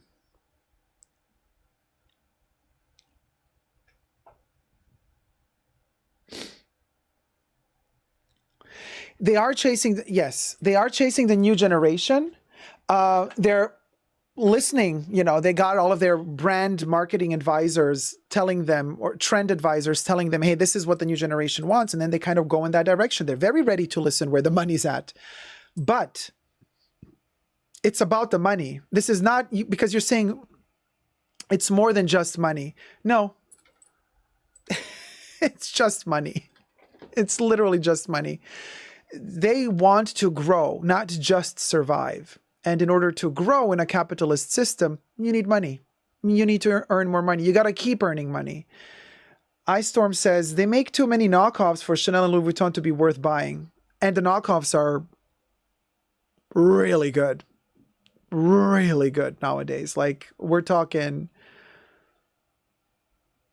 dare I say, better than the real deal in some cases.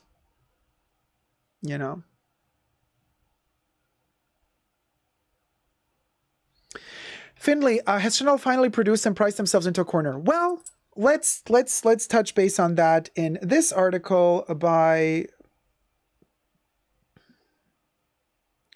Reuters.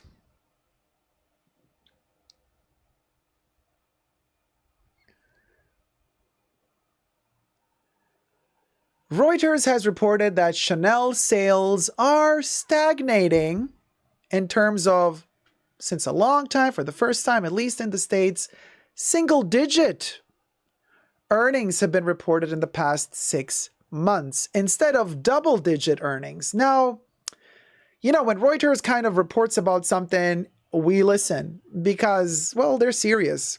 They would know. You would think they would know, right? Nobody's going to know. They're going to know. How are they going to know? They're going to know. We'll go. So subscribe to my channel. Let's get to it. Push the join button next to the subscription button. Become a member today. Gain access to extra perks. You can also join me on Patreon. Super Deco all spelled together there for extra perks as well. Thank you to my members and patrons who already pledged. This video is being filmed live in front of a live virtual audience. I live stream several times a week. You're all welcome to join me in the live chats. Hello, chat. And Reuters reports that Chanel flags weaker U.S. sales, but it does see a slight pickup in China. Even though, even with China, there are issues because the economy in China is not opening up as fast as expected. But we've spoken about this in the past, so this is kind of nothing new by now.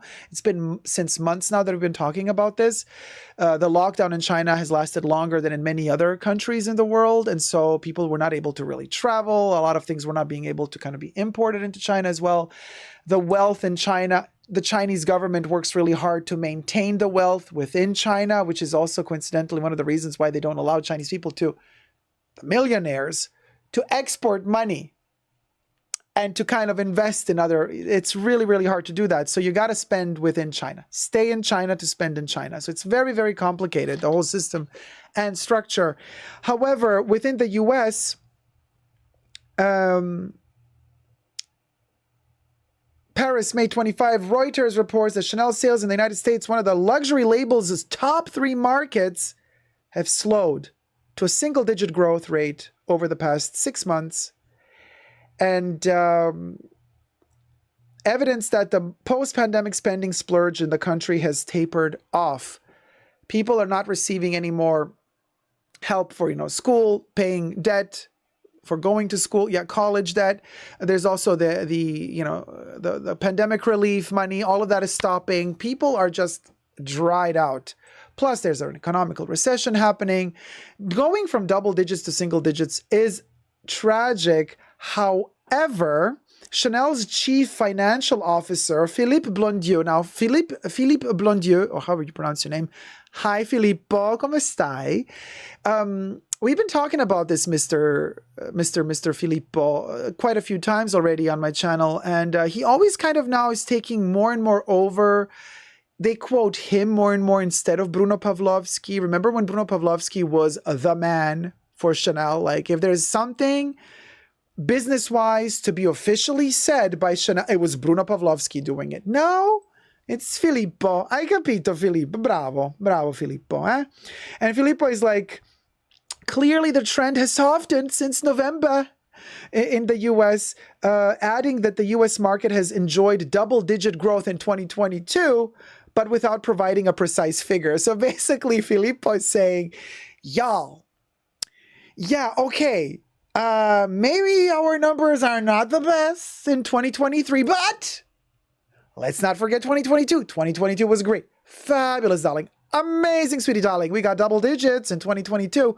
Why don't you talk about the double digits in 2022? Let's talk about double digits in 2022. We did double digits in 2022. I'm like, Filippo, sta calmo. State buono.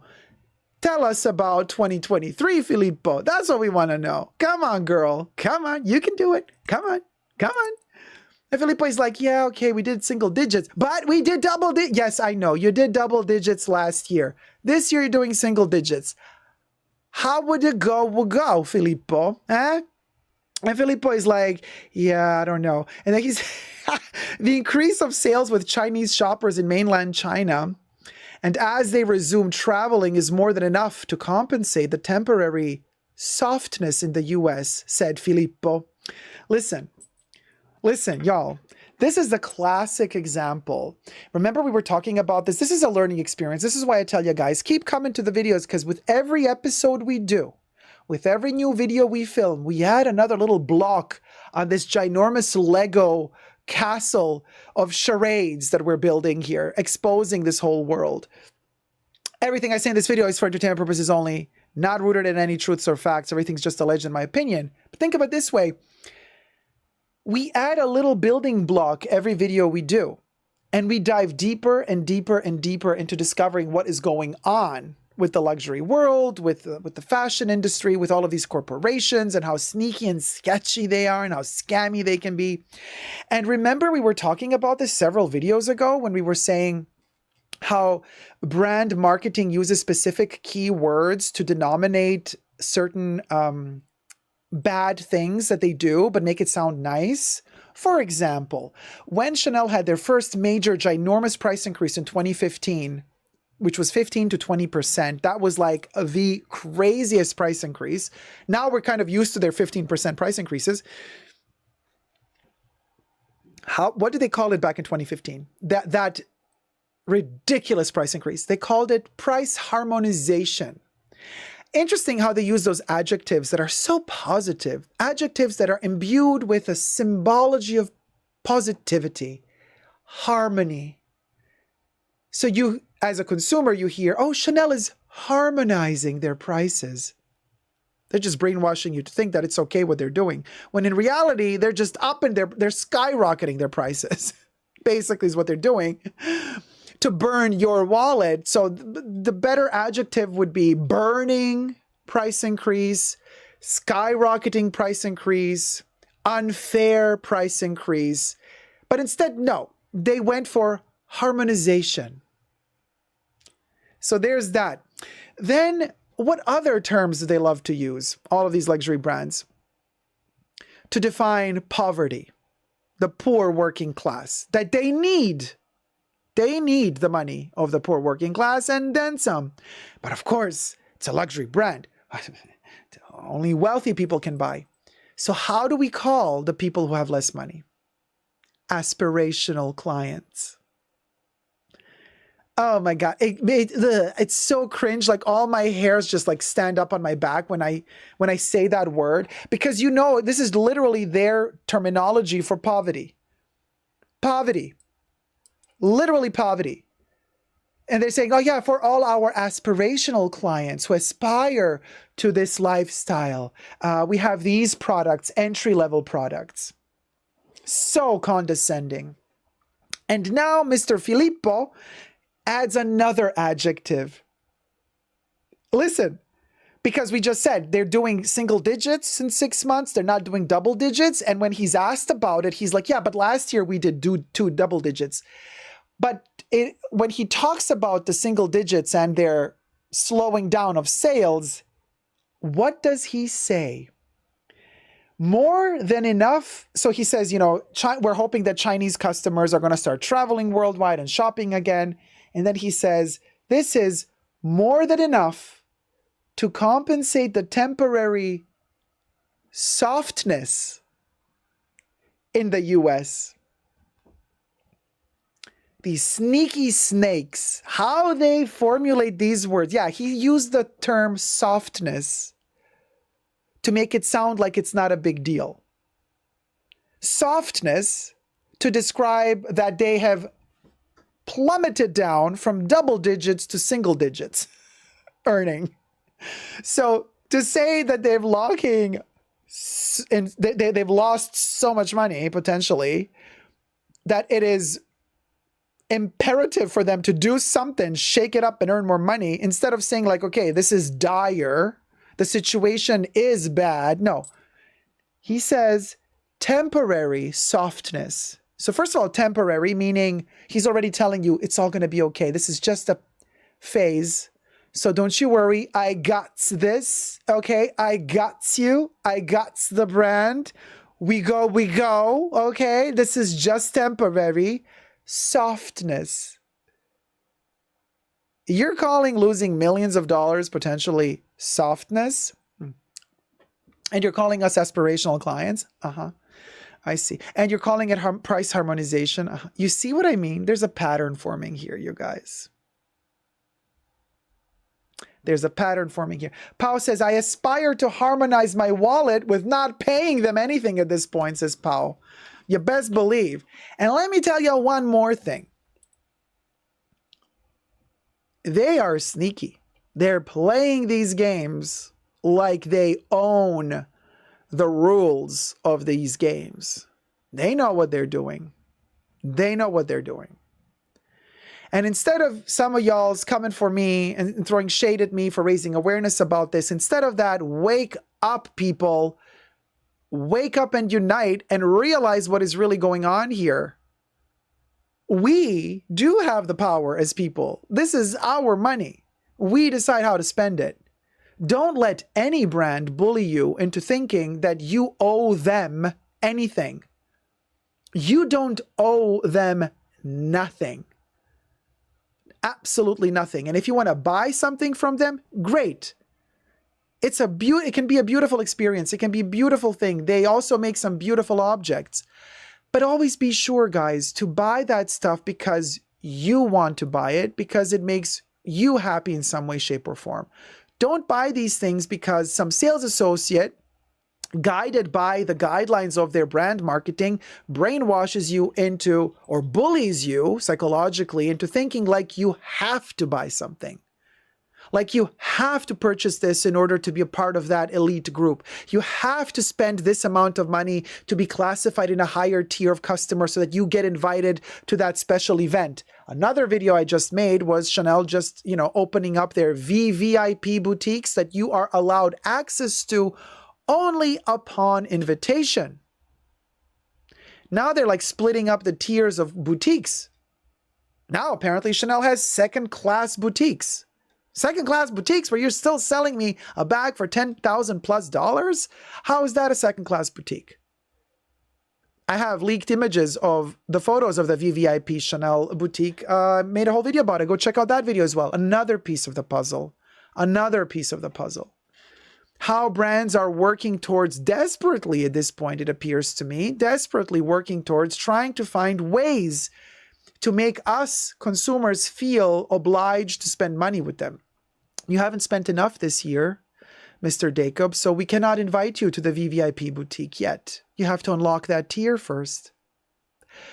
But we still want your money. But you can't afford, $10,000 for a bag. Okay, come to our restaurant. It's a great experience, and you're still going to drop a couple $100s there. And we earn money that way too. So they are working really hard to find ever so many new ways to milk you dry.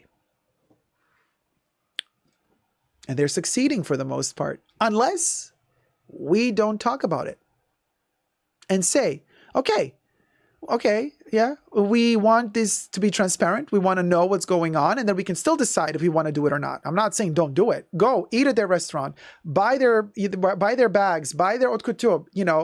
I wish them all the best and success and all the money in the world. All I'm saying is, as a consumer, just be aware. Just know what you're doing. Don't be the lemming. Don't be the blind lemming walking off a cliff just because they told you to do so, because of a promise of the Neverland on the other side of the cliff after you've spent enough money. Because you're never going to be invited to the highest tier, because guess what? When you think you've reached the highest echelon, they're going to let you know very cleverly, oh, just FYI, this isn't the top. There's actually more tiers up above. Oopsie, spend some more. Thank you for watching, guys. Let me know your thoughts in the comment section down below. Let's get this conversation rolling. Thumb up this video. Love you loads. Subscribe.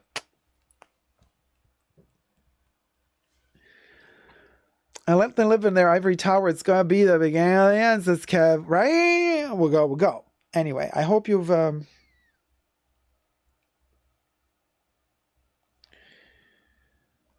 enjoyed that. And thumb up this live stream. Oh, ciao Antonella. Jacob, you are peeling back the blinders that shield my bubble of oblivion. You are always giving it to me straight. You best believe, Antonella, bubbling it up. Hey, Zach, my love. You guys, Zach, there he is. Zach was not with us at the beginning of the show, but Zach took some of the photos that I've showed at the beginning of the show. So you guys, that's Zach_BLN. He took the beautiful photos. Super chat from Ineke Coop. Thank you, Ineke. Thank you so much, sweetie. Papa Cherry. Thank you, guys. Oh, hi, Debs. Hey, Debbie. Oh, hey, Aperol Spritz. My advice, spend your coins on experience. Yeah, in the restaurants, right? Hey, Ampersand. Just popping in to say hi. I'm working right now, but I have one eyeball on this live stream. Hello. Like one eyeball is on the computer typing, and the other eyeball is like on the live. Love that. I love that for you, ampersand. Thumb up the live stream if you're enjoying it. Hey, Ice Storm. Nice to see you again, Jacob. Thank you so much, sweetie. Are you having fun? I am giving all the energy I got left, y'all, after the journey. Denise, caught the live. Hi, Jacob. Loved the look today. Thank you so much. I have a little bit of purple. For those of you who are just tuning in now, thumb up the live stream. It means the world to me. Costs you nothing to thumb up the live stream. It's dedicated to Marlene Dietrich because, you know, her body resides in Berlin, where I was. And so the camouflage, she sang the song during her lifetime, Where Have All the Flowers Gone? That's why I got the flowers. And of course, the camouflage, because it was a song dedicated to all the soldiers that have fallen in war. And, you know, so there's that. And thumb up the live stream. And then I want to do something more. Okay, 196. We can do 200 likes, you guys. Okay, 199. Yeah, come on. We can do, we'll go. Because I also want to show you something else. Something special, because, you know, we always say, 201 likes. Perfection. Thank you, guys. And of course, we're going to have our live stream on Saturday. This is my birthday month, by the way. I am a June baby. 30th of June is my birthday. So it's a special month for me. It's an emotional month. During June, I'm always a little bit melancholic. You know, I'm a little bit like, oh, you know, woe is me, woe is me. Life is passing by in front of me. What have I done? What have I done? So there's all of that kind of sadness and the years passing by and blah, blah, blah. But at the same time, I'm also like super excited because I'm also really happy to be alive.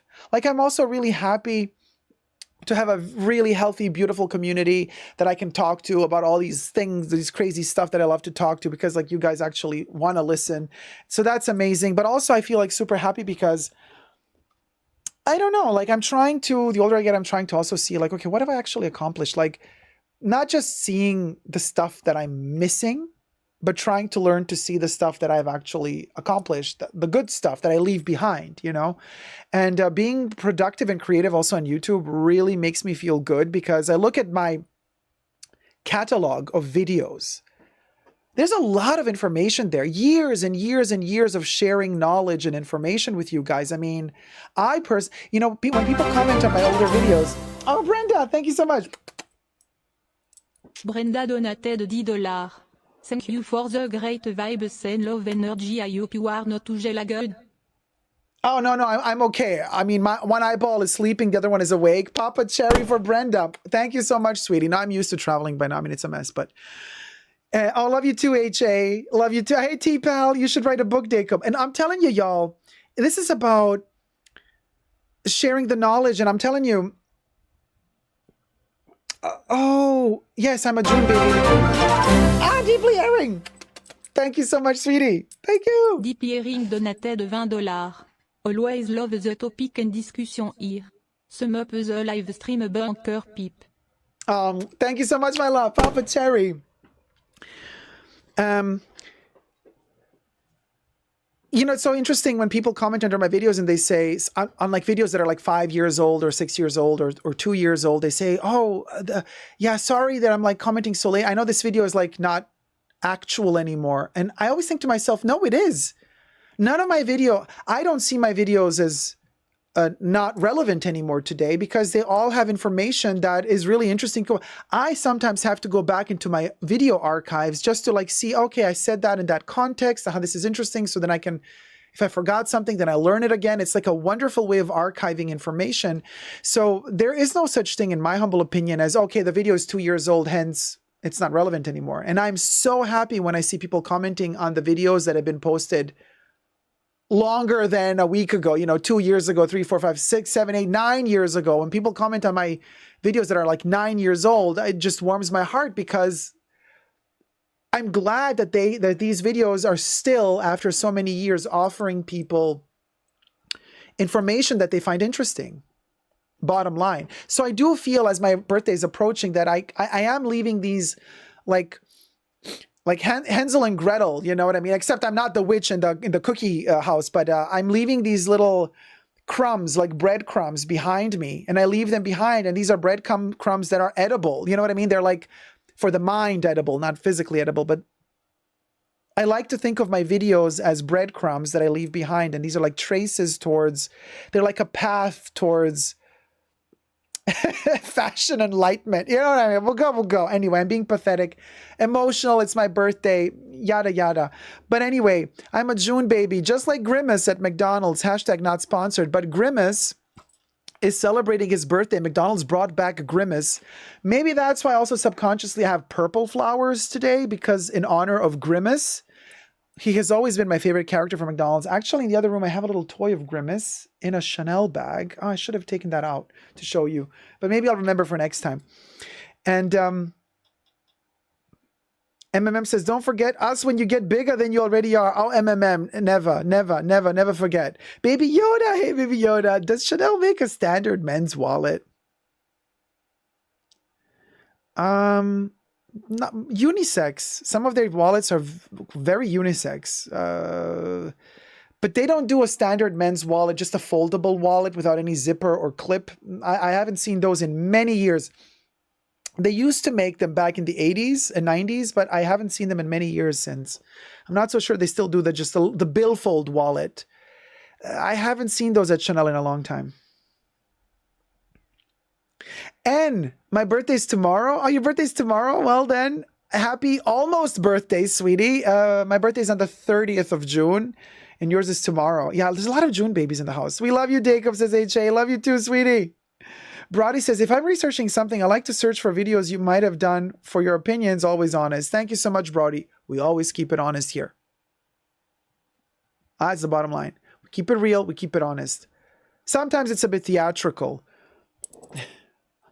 But the drama is part of life, so it's okay. It's just some people manage to see through the drama and they get the joke.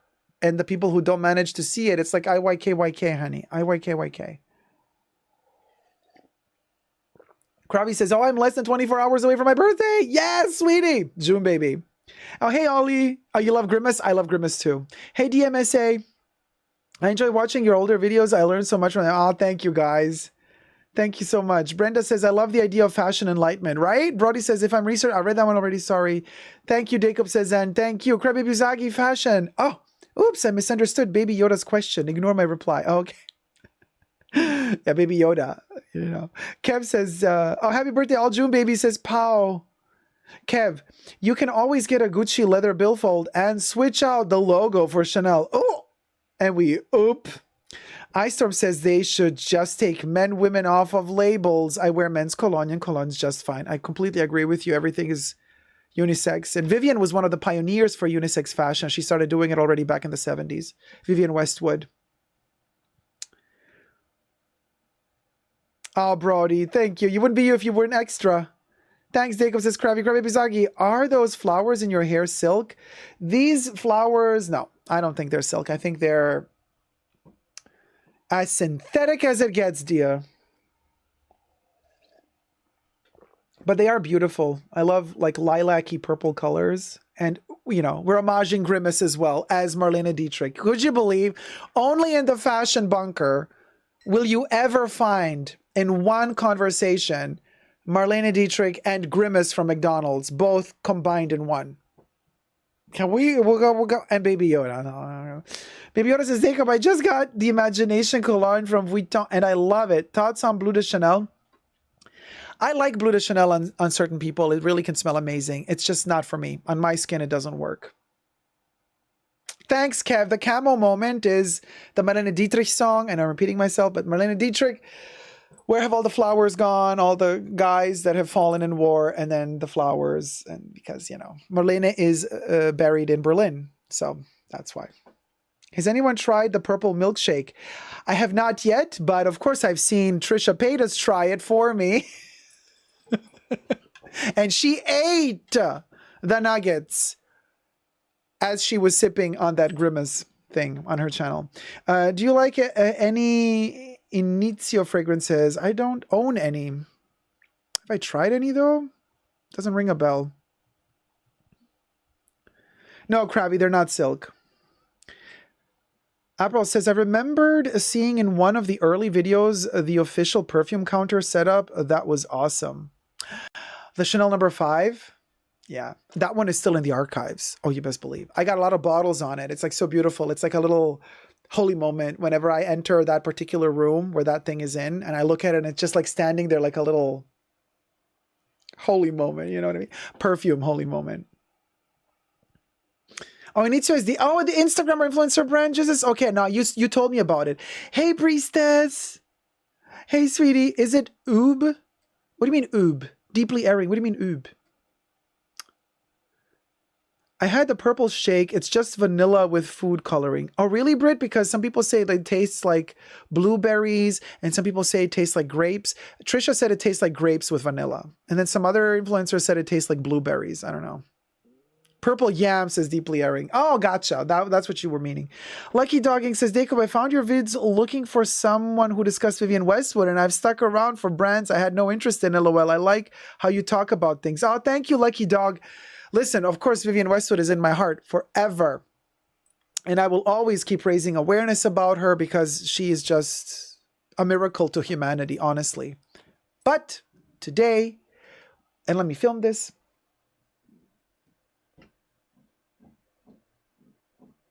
And let me film this. And let me film this. And let me film this. And let it film. And let it film. And it's not filming. Okay. You know I love my vintage bags. Some are vintage because they're 20 plus years old. Some might be 15 years old, so technically might not be vintage, but hey, if a leather bag nowadays survives the 10-year mark, I'm already calling it a miracle because current luxury brand quality standards are subpar to say the least. We all remember what happened to my Chanel 22 bag back in summer 2022. Started peeling 20 minutes after wearing it the first time. Bought new in Chanel boutique. $5,000 plus. Now, we'll go. But today I want to share with you a very special bag from my archives, from the Fashion Bunker Archives collection. It is vintage by now because it is over 20 years old, and it is one of those last bags designed during the lifetime of none other than Yves Saint Laurent. Yes, Yves was still alive when this bag came out. Before I show it to you, subscribe to my channel, push the join button next to the subscription button, become a member today, gain access to extra perks. You can also join me on Patreon, Super Jacob all spelled together there as well for extra perks. Thank you to my members and patrons who have already pledged. This video is being filmed live in front of a live virtual audience. I live stream several times a week. You're all welcome to join the live chats. Hi, chat. Yes, it is rare that I show an Yves Saint Laurent bag on my channel. That doesn't mean that I don't have Yves Saint Laurent bags, but the conversation veers towards other topics most of the time, but that doesn't mean that I don't love my Yves, because I love my Yves.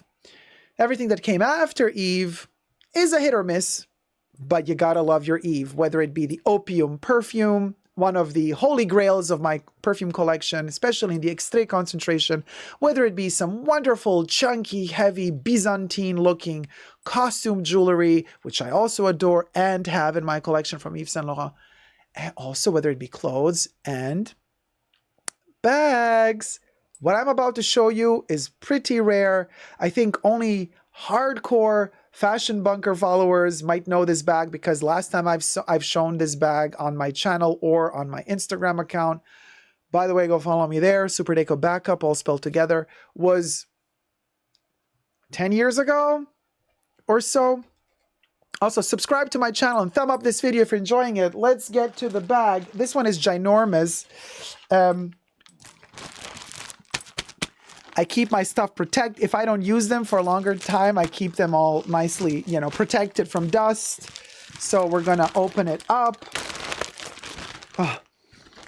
Oh my God, the leather. The leather weather. This is leather weather.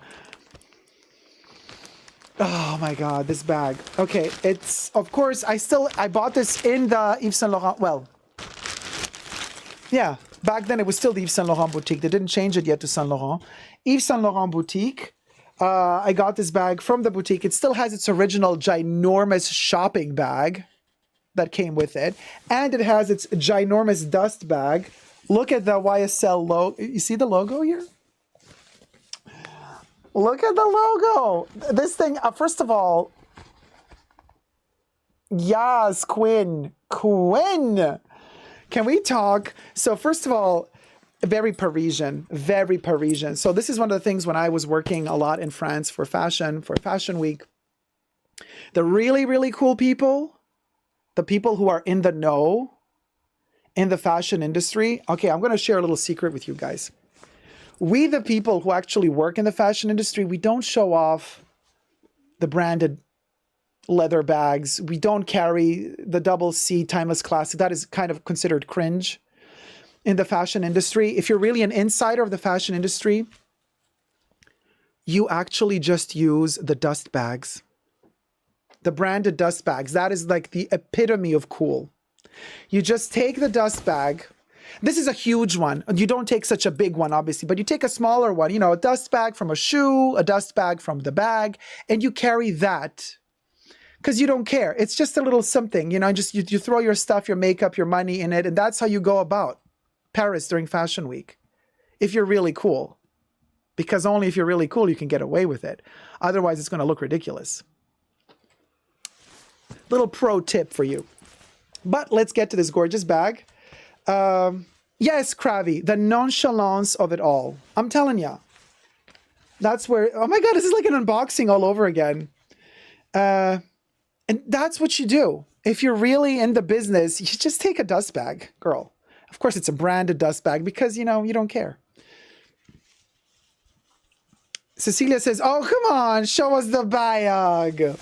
I will. Oh, the smell of it. This leather is heavy, honey.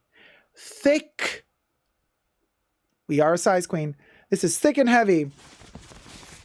Steph says, oh my God, live in ferret. Love, love, love, love, love, love, love, YSL. It's my weakness, says Steph. Well, oh my God, this smells so good. Okay, so first of all, the dust bag, yeah, back then they were still made in Italy. This one has 68% acetate and 32% Bemberg, whatever material that is. And it's made in Italy, not in India, not in China. You know how they do their dust bags now elsewhere? No, this dust bag was still made in Italy. Early 2000s. Look at this color, gold. This, my dears, is the Rimbuto. It's the Rimbuto bag in veal, honey. It is the thickest leather. Look at this gorgeous thing. It has a side pocket. Here is where the logo is. Okay, so this has been my travel bag for quite a while, but I take such good care of it. And it's like, listen, this is everything to me. Okay, so of course we got the YSL logos in every zipper pull. Here is the side pocket.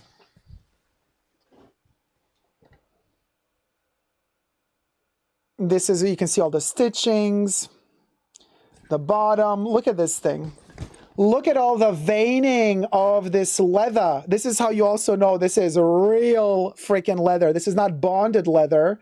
This is not just some creepy, cheap, quickly done, you know what I mean, superficial something leather. This is the real deal, honey. This is the back of the bag. Look at this gorgeous patina. I mean, can we, like, you guys. And the back pocket, this is a back, it's a ginormous back pocket. This is such a practical bag because all of this, the entire length is a pocket, and it goes all the way down to here.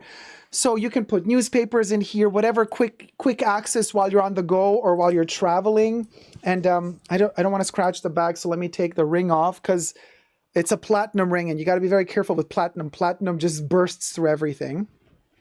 So yeah, I'm all the way down to here now. And look, this is the other side of the leather. So it's a very thick hide. So you have that soft, suede side on the other side of the leather. So you can see this is how it is on the inside. The zippable. So on this end, we don't have a pocket, but we do have the pocket I showed you on this end. And you kind of clip this open. You pull this up, and then you can put something in here. It's a very tight fit It's a very deep pocket and it's really hard to get in and out of it. So I think this is just more for aesthetics. I did try once to put my passport in here. It was such a mess because the passport sinks to the bottom and then you can't really get it out anymore. So, you know, I would use this pocket more for like just that.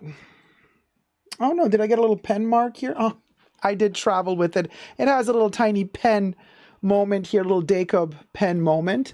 Then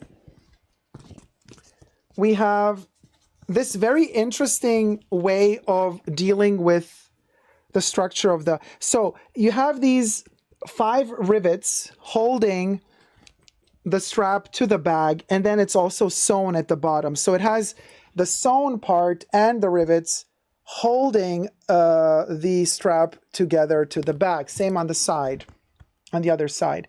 And what is very interesting, how they developed the shape of this bag, you would think, oh, well, okay, it's simple. 4 panels, actually 5, because it has a bottom panel, 1 panel here, 1 here, 1 here, 1 here. No. They've created something more interesting than that, but also kind of more sustainable, because we don't have 5 panels, but we have actually 3 panels. So as you can see here, they're sewn together, this side with this side, but this piece of leather is not cut here. No. This piece of leather keeps going, as you can see, all the way around. Yes, these pockets have been sewn on top of that panel of leather because these are functional pockets, as you can see. But you have, so this panel of leather goes all the way around to here, and then it's cut and sewn together with this panel of leather, which also starts here, but then has no stitch here. It's not cut here. It's one panel of leather that goes all the way around to here. And coincidentally, it also continues up here. So you see there is no cut here. It's very, very beautifully structured and thought through, this bag. So there is no cut here. All of this. So the panel begins here, it goes all the way around here, and it elongates up here, and then it ends where the zipper is. And the same goes on this side. So you can, of course, elongate or shorten the strap here a little bit. It has its 1, 2, 3, 4, 5 holes. Zipper pull, and then on the inside I have stuffed this for the gods because I don't want it to lose its shape. So I do have a lot of bubble wrap in here to keep its shape. And the interior lining is in a cottony, canvasy material. I want to say cotton, maybe it's a mix of cotton and synthetic, not so sure. It does have a cottony consistency, but it is a beautiful shade of dark brown. See the texture? And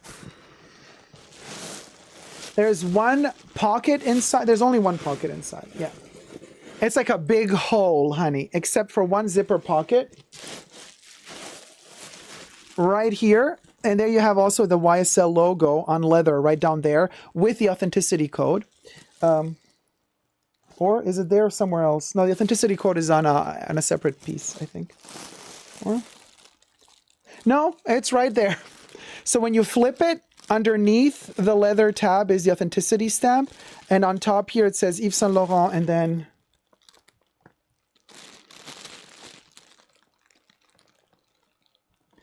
I can't read it. Yves Saint Laurent, Rive Gauche. And then underneath it says made in Italy, and it has its authenticity stamp. And then there's the zipper pull here, and there's that extra pocket. So it's a big kind of just black brown hole. And this gorgeous honey, almost untreated leather on the outside. It is amazing. Amazing. It's just amazing. And it's so thick and sturdy. and heavy. So what do you guys think in the chats? Are you liking it? Let me see. Hold on. Let me just try to. Okay, now it's like completely stuffed. I wouldn't really kind of stuff it this much.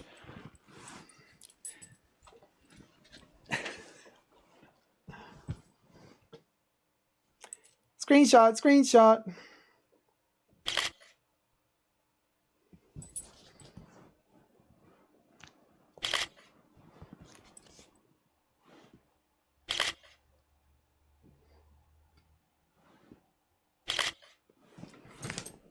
Oh my God, the Karen chair almost fell down. So, that's that. Yeah, we'll go. And her mask for mask era, says Jesus. Yes, totally. So if you like this bag, thumb up the video. The girth. Crybaby Uzagi, you did not just say that. The girth. Okay, well, there you go. Is it a great carry-on bag? You know what? I think it is. I think this is just about the limit. This is just about the limit for carry-on if you're in coach. But it's heavy. It's very, very heavy on its own. This leather, this is real leather, you guys. This is a whole animal. Okay? Can I just like this is an entire freaking animal. Okay? It's big. So it's heavy.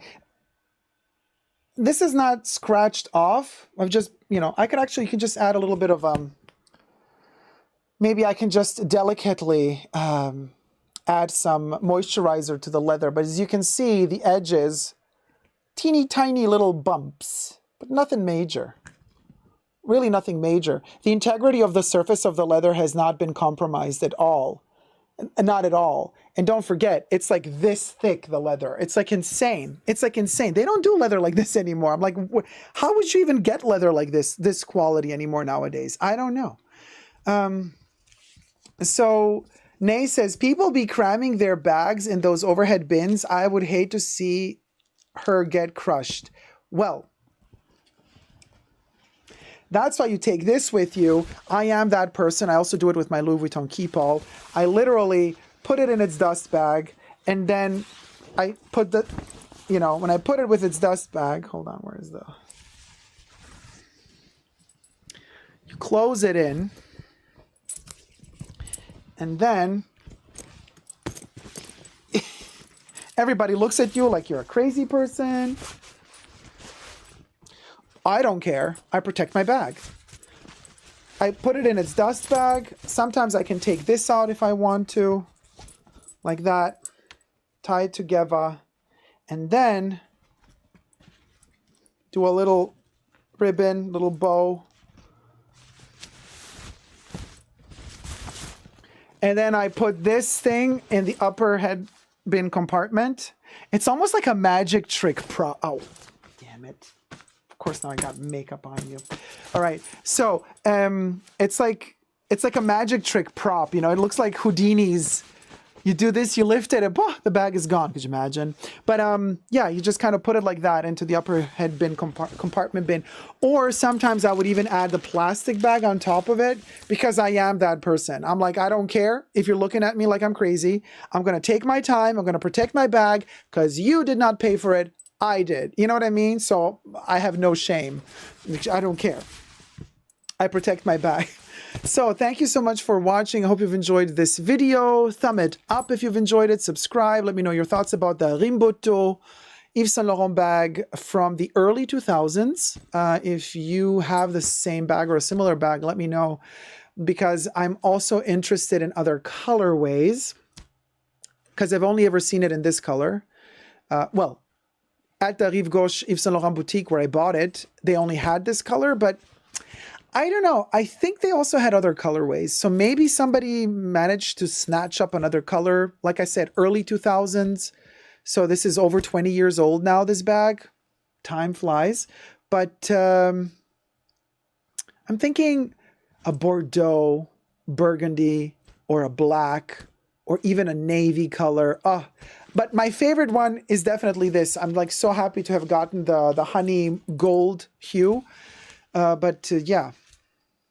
Thank you guys so much for watching. Let me know your thoughts down below. Subscribe, thumb up the video.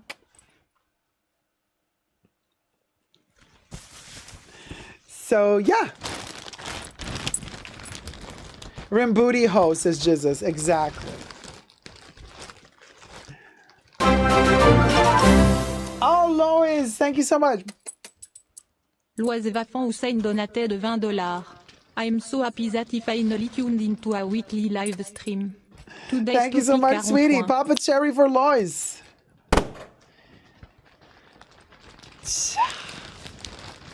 Priestess at home. I put some of my bags in old satin or silk pillowcases. The dust bag definitely works for overhead compartments. I'm telling you. We do it, you know, we do it our way. And if people look at us strangely, then that's their problem.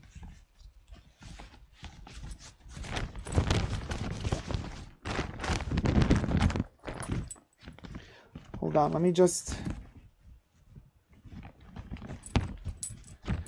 Oh man, it's been a minute that I've shown this bag. It's just, you know, the Keepall 50 is slightly bigger than this, but a little bit more practical because it also has handles and a strap, and the shape of it is more rounded, but also because the overall weight of the Keepall when it's empty is lighter than this. This is a very heavy bag. So with the travel restrictions nowadays, this bag alone is going to almost get you to the limit of the carry-on weight that you're allowed to take. So that's why I'm a bit weary to kind of just take it with me all the time, everywhere I go. Also because I'm still scared of the patina of it. I don't want it really to rain on this bag. So it has not been utilized as much as I would wish to utilize it in my life.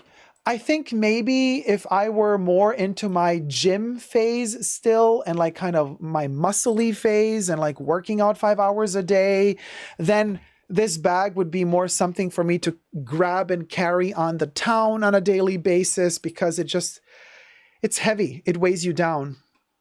Yes, it's supposed to be a weekender bag, a travel bag, but it actually also works quite well if you're kind of a bit more buff.